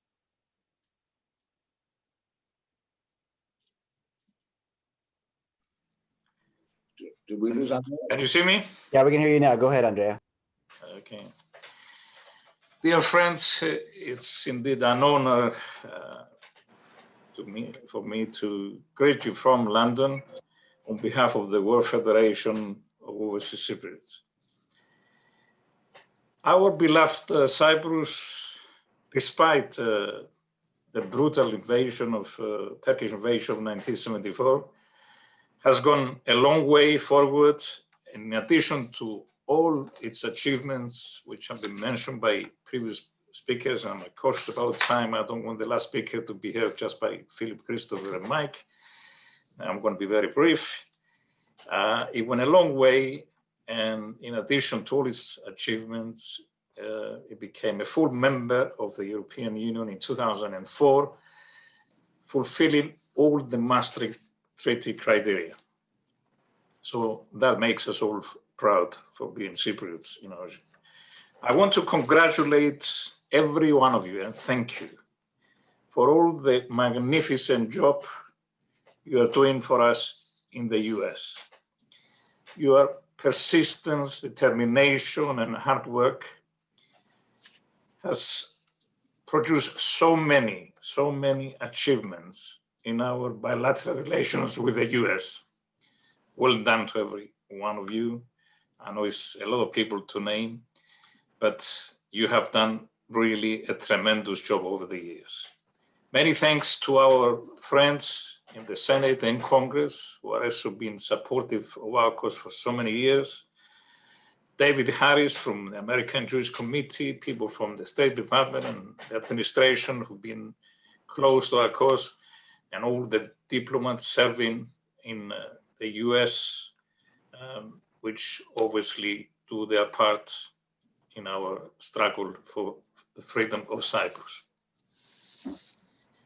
Recent weeks have been very challenging for us because of Turkey's illegal incursions in the Aegean Sea and Cyprus. Turkey so far has been known as the only country maybe on earth who didn't want to be reminded of their past, their history. They don't want to listen about the Armenian genocide, the genocide of Greeks in the Black Sea, in Asia Minor. But now they talk about the battles they won during the Ottoman years, the Ottoman Empire years, which obviously they are trying to recreate, as my very good friend Philip Christo keeps mentioning the past couple of years. And that's very clear. I think this is a message emerging from Erdogan and Turkey of today. All this nonsense about Galaja Patrida and all these threats they are trying to impose on us, thinking that we will submit to their demands and share everything we've got, things which belong to us under international law.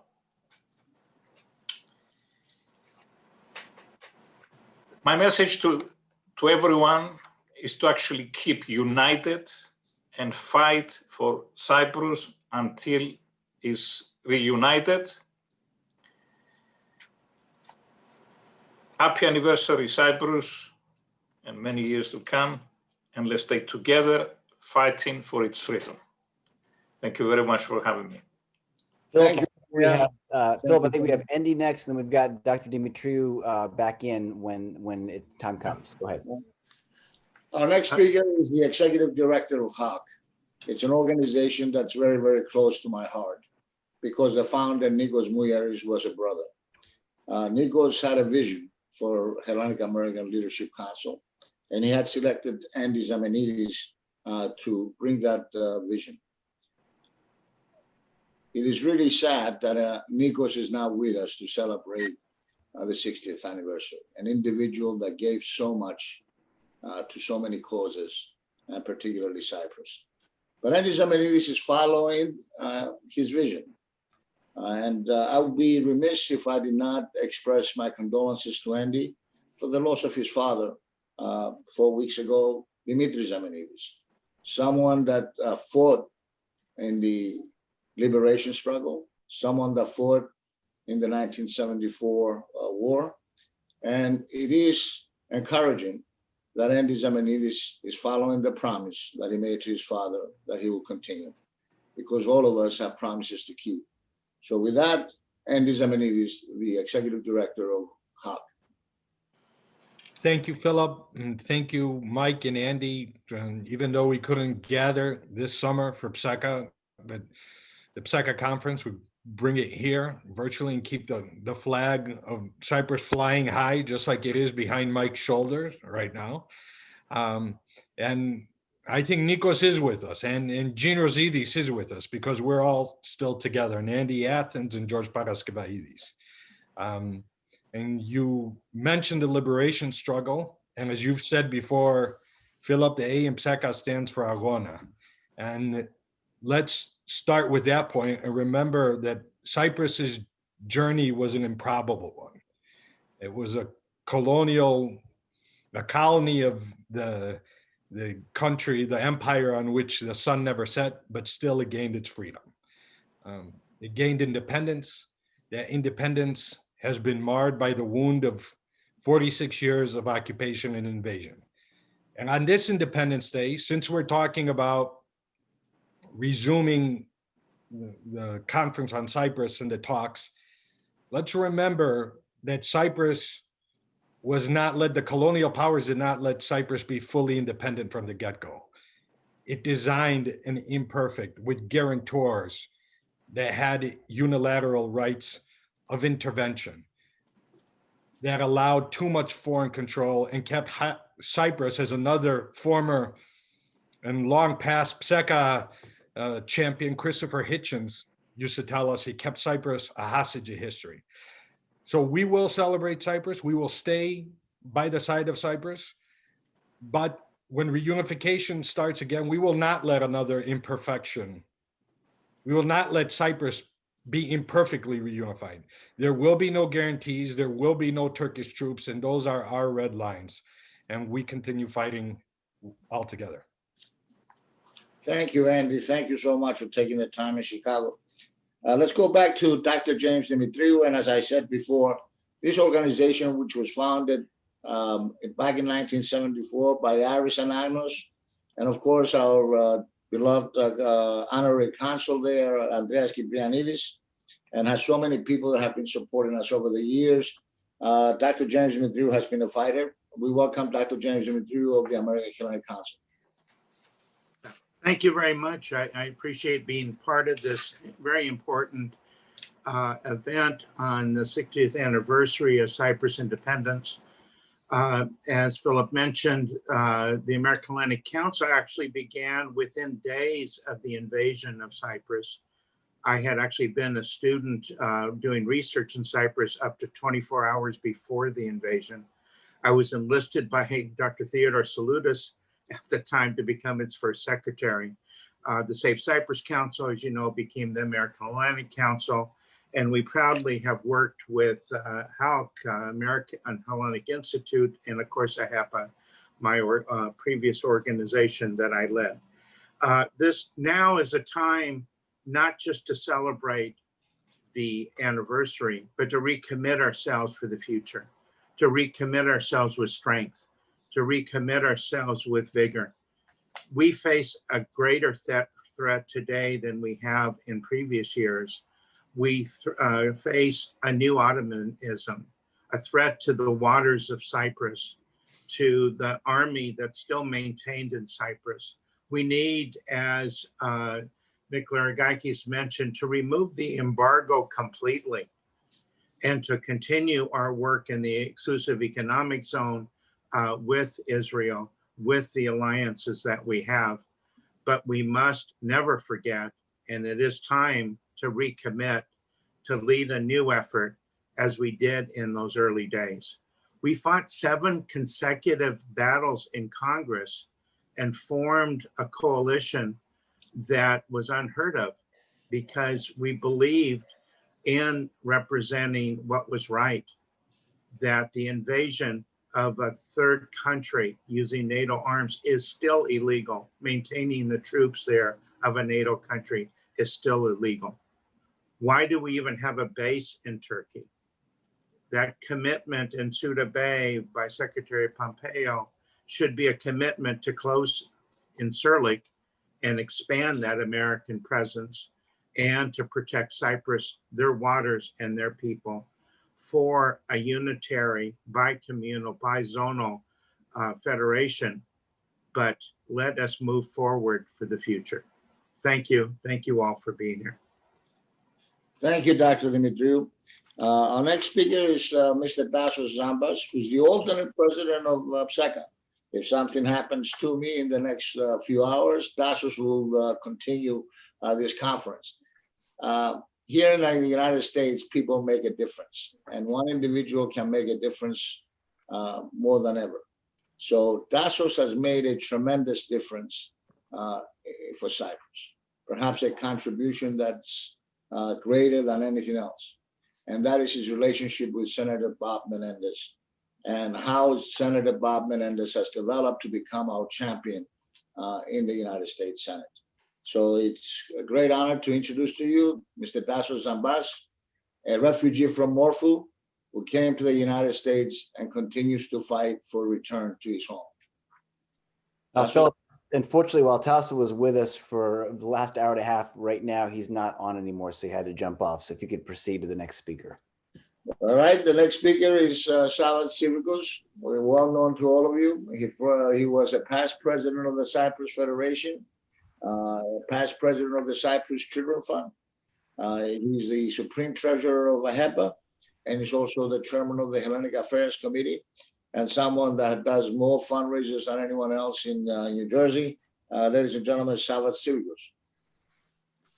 Thank you, Philip, for this great initiative. Thank you, Mike, for this extraordinary lineup of speakers.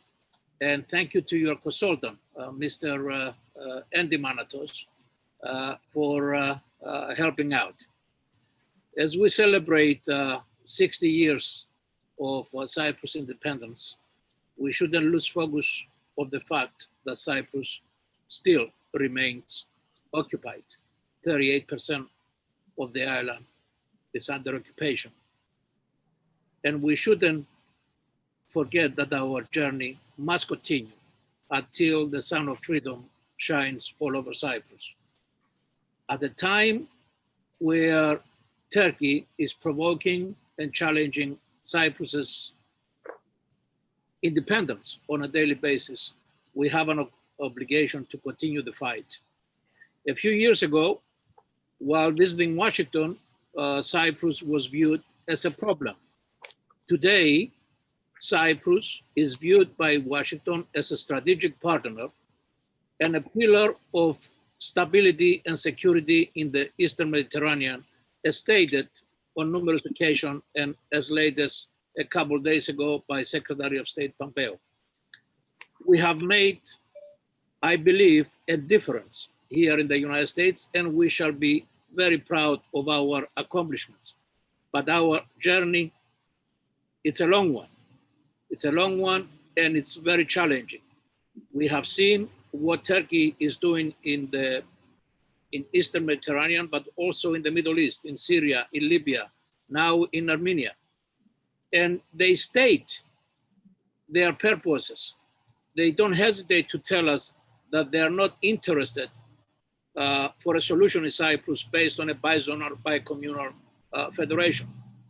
And my message to President Anastasiadis and my good friend, the Foreign Minister, Mr. Nikos Christodoulidis, take the statements made by the Foreign Minister of Turkey and Erdogan very seriously. It is time for our strategies and our priorities to change. The writing is on the wall. We cannot remain hostage on policies of the past and solutions put on the table that may not work. Let's don't forget that Cyprus is occupied and Cyprus was invaded in 1974 because of the shortcomings of the constitution of the newly found republic in 1960. I hope we can learn from the mistakes of the past, the shortcomings of the past. And going forward, we must make sure that not only we protect the Republic of Cyprus, but we preserve it. That's the last thing we have. The developments in the area give us a new hope with allies such as Israel, Egypt, France, Greece. I think there are better days ahead. And as far as our panelists and speakers today, I would like to express my appreciation for everything they have been doing for Cyprus, but we expect a lot more. Yes, we like to have friends, but the real friends are those that expend political capital and they stick their neck out to call things as they are. And Cyprus really needs this type of friends in Washington, and having our patriarch, Philip Christopher, leading the way for so many years, I think the end is not far. I think the day that the sun of freedom will shine over his beloved Kerinya is not far. So let's recommit to double down on our efforts because we have that responsibility, especially here in the United States. With that, I thank you all, and I ask you to continue the fight until freedom prevails in Cyprus.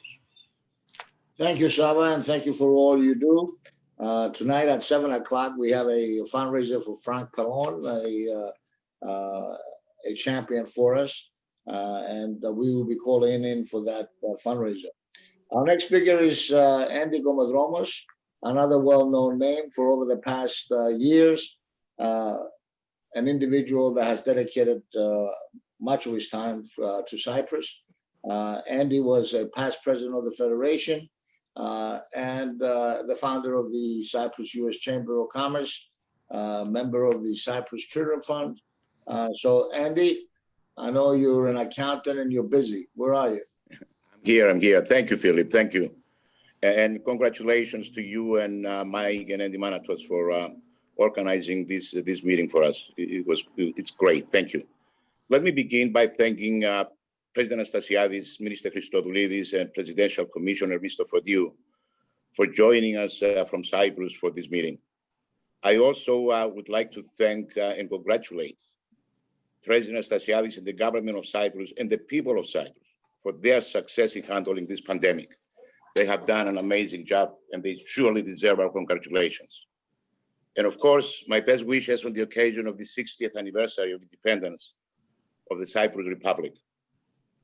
But dear friends, having no other choice, Cyprus has been celebrating its independence of 60 years, while 40% of its territory is under Turkish occupation for the last 46 years. And its territorial waters are being invaded repeatedly at will by Turkey. And while for 46 years, the aggressor remains unpunished for all its crimes committed on the people of Cyprus. It's unacceptable. But my friends, we may have reached the turning point.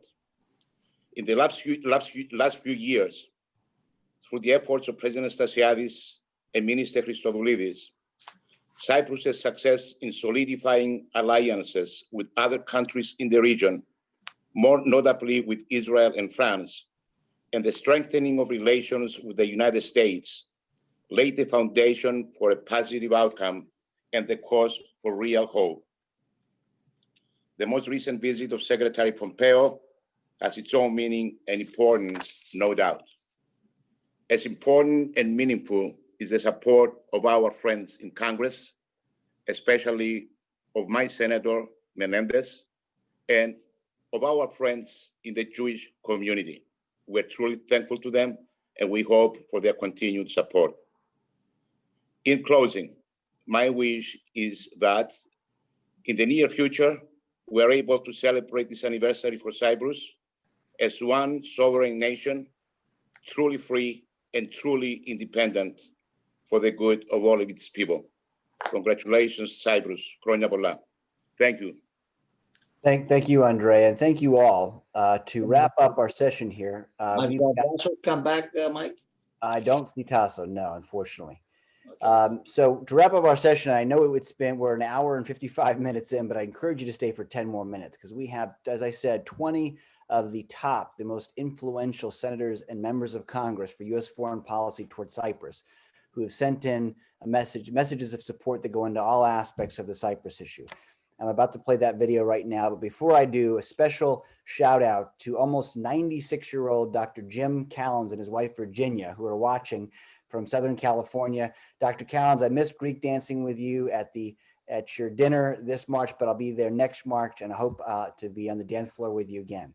So thank you all for being with us. Here is a video of key senators and members of Congress in support of Cyprus on its 60th anniversary.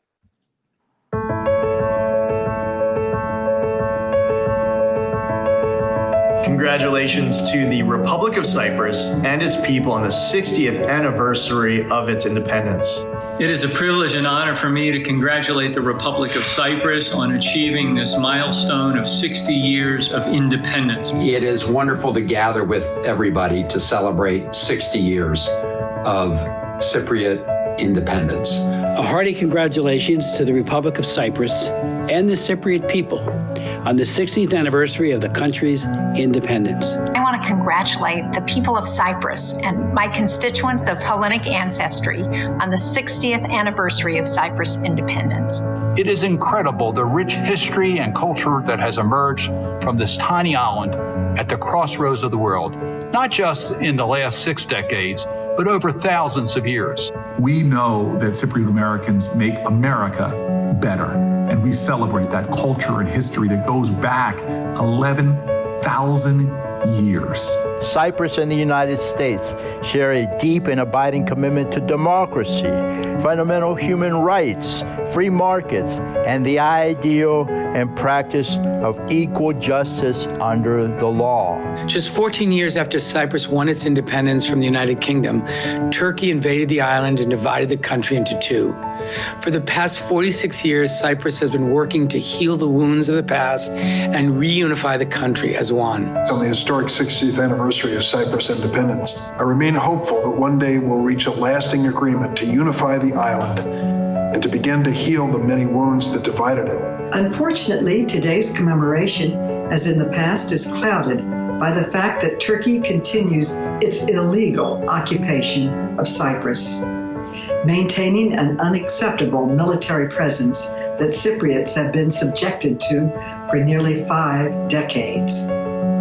And Turkey's illegal violations of Cypriot sovereignty and its EEZ since the discovery of offshore natural gas threatens the great progress Cyprus has made since it gained its independence on October 1st, 1960. As we look back upon the past 60 years and the challenges which Cyprus has had to adapt to and overcome, most notably the invasion of Cyprus by Turkey in 1974, and the violations of its sovereignty and territorial integrity, which exist to this day, we can nevertheless celebrate Cyprus and its amazing people, who today are an increasingly critical partner of the United States and our allies in the Eastern Mediterranean. And the illegal Turkish invasion, which has left lasting scars on the island, ones that we will continue to address and ultimately achieve justice. And of course, now Cyprus faces, in the regime of President Erdogan, a Turkey that is more destabilizing and aggressive than ever. But despite all this, Cyprus is a vibrant democracy with a strong economy, part of the European community, Over the last 6 decades, your country has undergone incredible changes and overcome the many difficult challenges it's faced. Through it all, Cyprus's commitment to its long-standing friendship with the United States has been resolute. For years, the Republic of Cyprus has demonstrated a willingness to serve as a vital leader and a trusted global partner in so many sectors. A strong relationship between our two nations will ensure the protection of peace and prosperity in the Eastern Mediterranean. Cyprus has long been a strong ally, a faithful ally and friend to the United States. And strengthening our bond must remain a constant priority for the United States. As a stable, democratic EU member state, Cyprus has become a reliable U.S. partner in a very volatile and unstable region of the world. Cypriot Americans form an essential part of what makes our city and our country so great. I'm also thankful for the vital friendship that the U.S. and Cyprus have developed over the many years. From strengthening our security partnerships to deepening our economic ties, our two countries have made significant, important progress. And I'm confident the U.S. Senate will keep working to strengthen our partnership in the years ahead. Cyprus has been a staunch ally of the United States, on the front lines, staring down a region of our world plagued by stalwart authoritarian regimes and Islamic fundamentalism, and fighting back against horrible, overt aggression from its neighbor. It is our responsibility to ensure that they have everything they need to remain a beacon of freedom and liberty in an otherwise dark region of our world. Cyprus is a critical partner to the U.S. in the fight against terrorism. It's a key driver of economic development and energy security throughout Europe. And it is a bastion of stability in a particularly difficult neighborhood. All of this raises the elephant in the room with respect to Cyprus, the malign presence of Turkey and its persistent illegal occupation of the northern region of the country and its increasingly aggressive maritime challenges to Cyprus.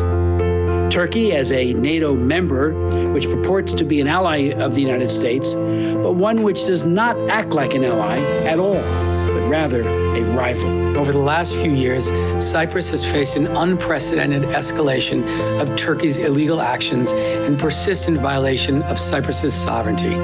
Turkey has surrounded Cyprus with drilling and seismic vessels, conducting illegal hydrocarbon exploration, escorted by warships, which together with an increased number of military exercises have led to an increased militarization of the maritime zones of Cyprus. And I acknowledge how difficult the challenges have been over the years for Cyprus and the Cypriot people.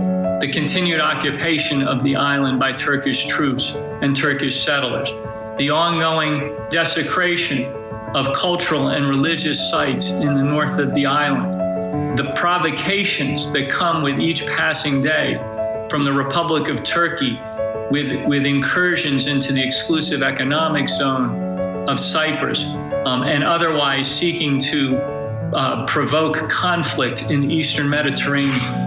But know this, you have a strong ally in the United States, and you have many, many friends in the United States Congress. And I am honored to be among them. The situation in the Eastern Mediterranean is a cause for grave concern. Turkey continues to take aggressive action in the exclusive economic zones of both Greece and Cyprus.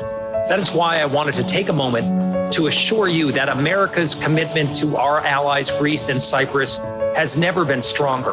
Turkey has escalated its aggressive violation of Cyprus's sovereignty, continuing a long pattern of behavior and something I saw firsthand when I visited several years ago. Because of this, we must continue to pursue peace in the region and build our cultural, security, and economic ties. In 2019, I worked with my friends, Congressman Ted Deutsch and Gus Bilirakis, to introduce the Eastern Mediterranean Energy and Security Act.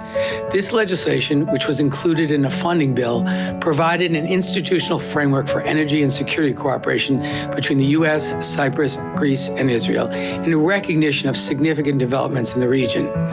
Last year, Congress also passed my bipartisan amendment to lift the U.S. arms embargo against Cyprus as part of the National Defense Authorization Bill. It was yet another important step forward in strengthening and honoring the U.S.-Cyprus relationship. In my role as chair of the Appropriations Committee and its State and Foreign Operations Subcommittee, I have worked to support our allies and to help foster stronger alliance in the Eastern Mediterranean. This includes efforts to advance the Eastern Mediterranean Partnership, which serves as a platform to engage leaders from Cyprus, Israel, and Greece, together with American counterparts for discussions that will increase awareness of the potential that Cyprus holds for the security interests of the United States, its allies, and partners throughout the world. This has been an important year in the U.S.-Cyprus relationship. Following passage of the East Med Act, which I was proud to support, the U.S. Embassy in Cyprus announced that we would begin providing international military education and training to Cyprus. And the State Department recently lifted the arms embargo on Cyprus for non-lethal equipment for 1 year. Earlier this month, the U.S. and Cyprus announced the establishment of a regional security training facility on the island. So we will continue to strengthen that partnership, and we will continue to honor the Republic of Cyprus for its great achievements in that part of the world and for standing strong and pursuing justice for Cyprus.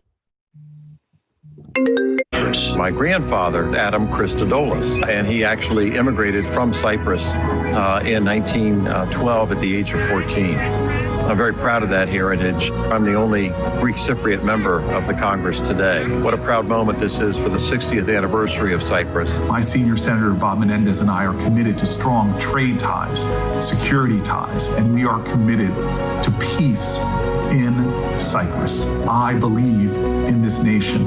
I know what is possible, especially in partnership with a United States of America committed to Cyprus's success and strength economically and peace.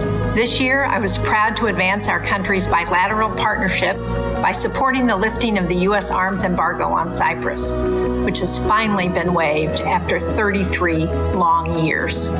Rest assured, as ranking member of the Senate Foreign Relations Subcommittee on Europe, I will continue my work with Senator Menendez to permanently lift these restrictions and further enhance our military ties. Thus, as we reflect on the 60th anniversary of the Republic of Cyprus, we should recognize the situation as it really exists.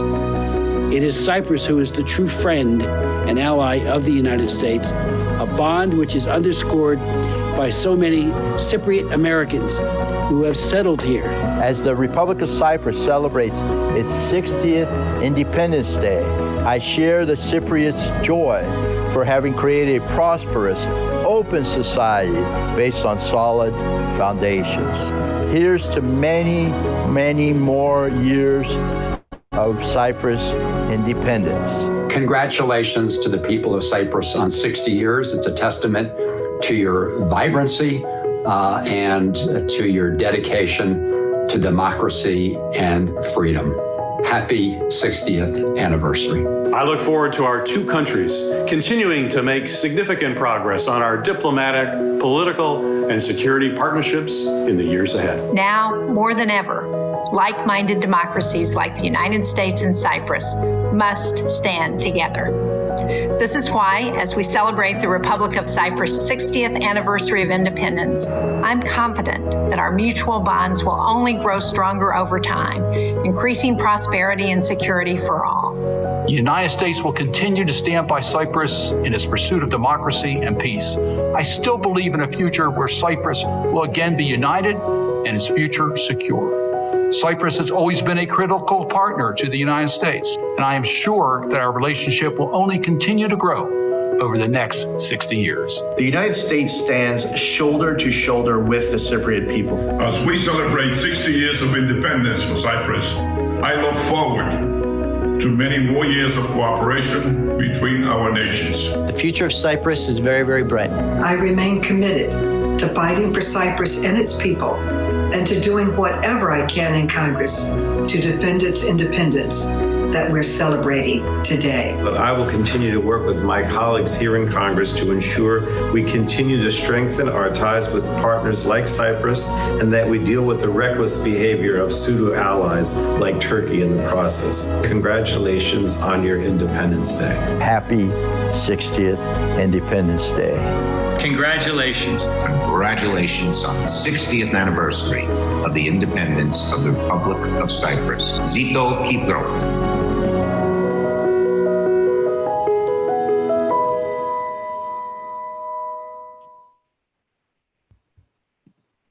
Thank you again, everyone, for being with us today. Philip, you need to unmute. Do you have any final words?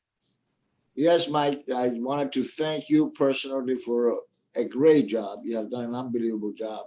I want to thank all the organizations that have participated with us today in the 60th anniversary of the Cyprus independence. And let us all remember those people that sacrificed their lives over the years for this independence to exist. And let us hope that next year we can celebrate the independence of Cyprus in Gerinia. Thank you, Mike. Congratulations. Thank you, everyone. Happy 60th anniversary to Cyprus. All the best. Take care.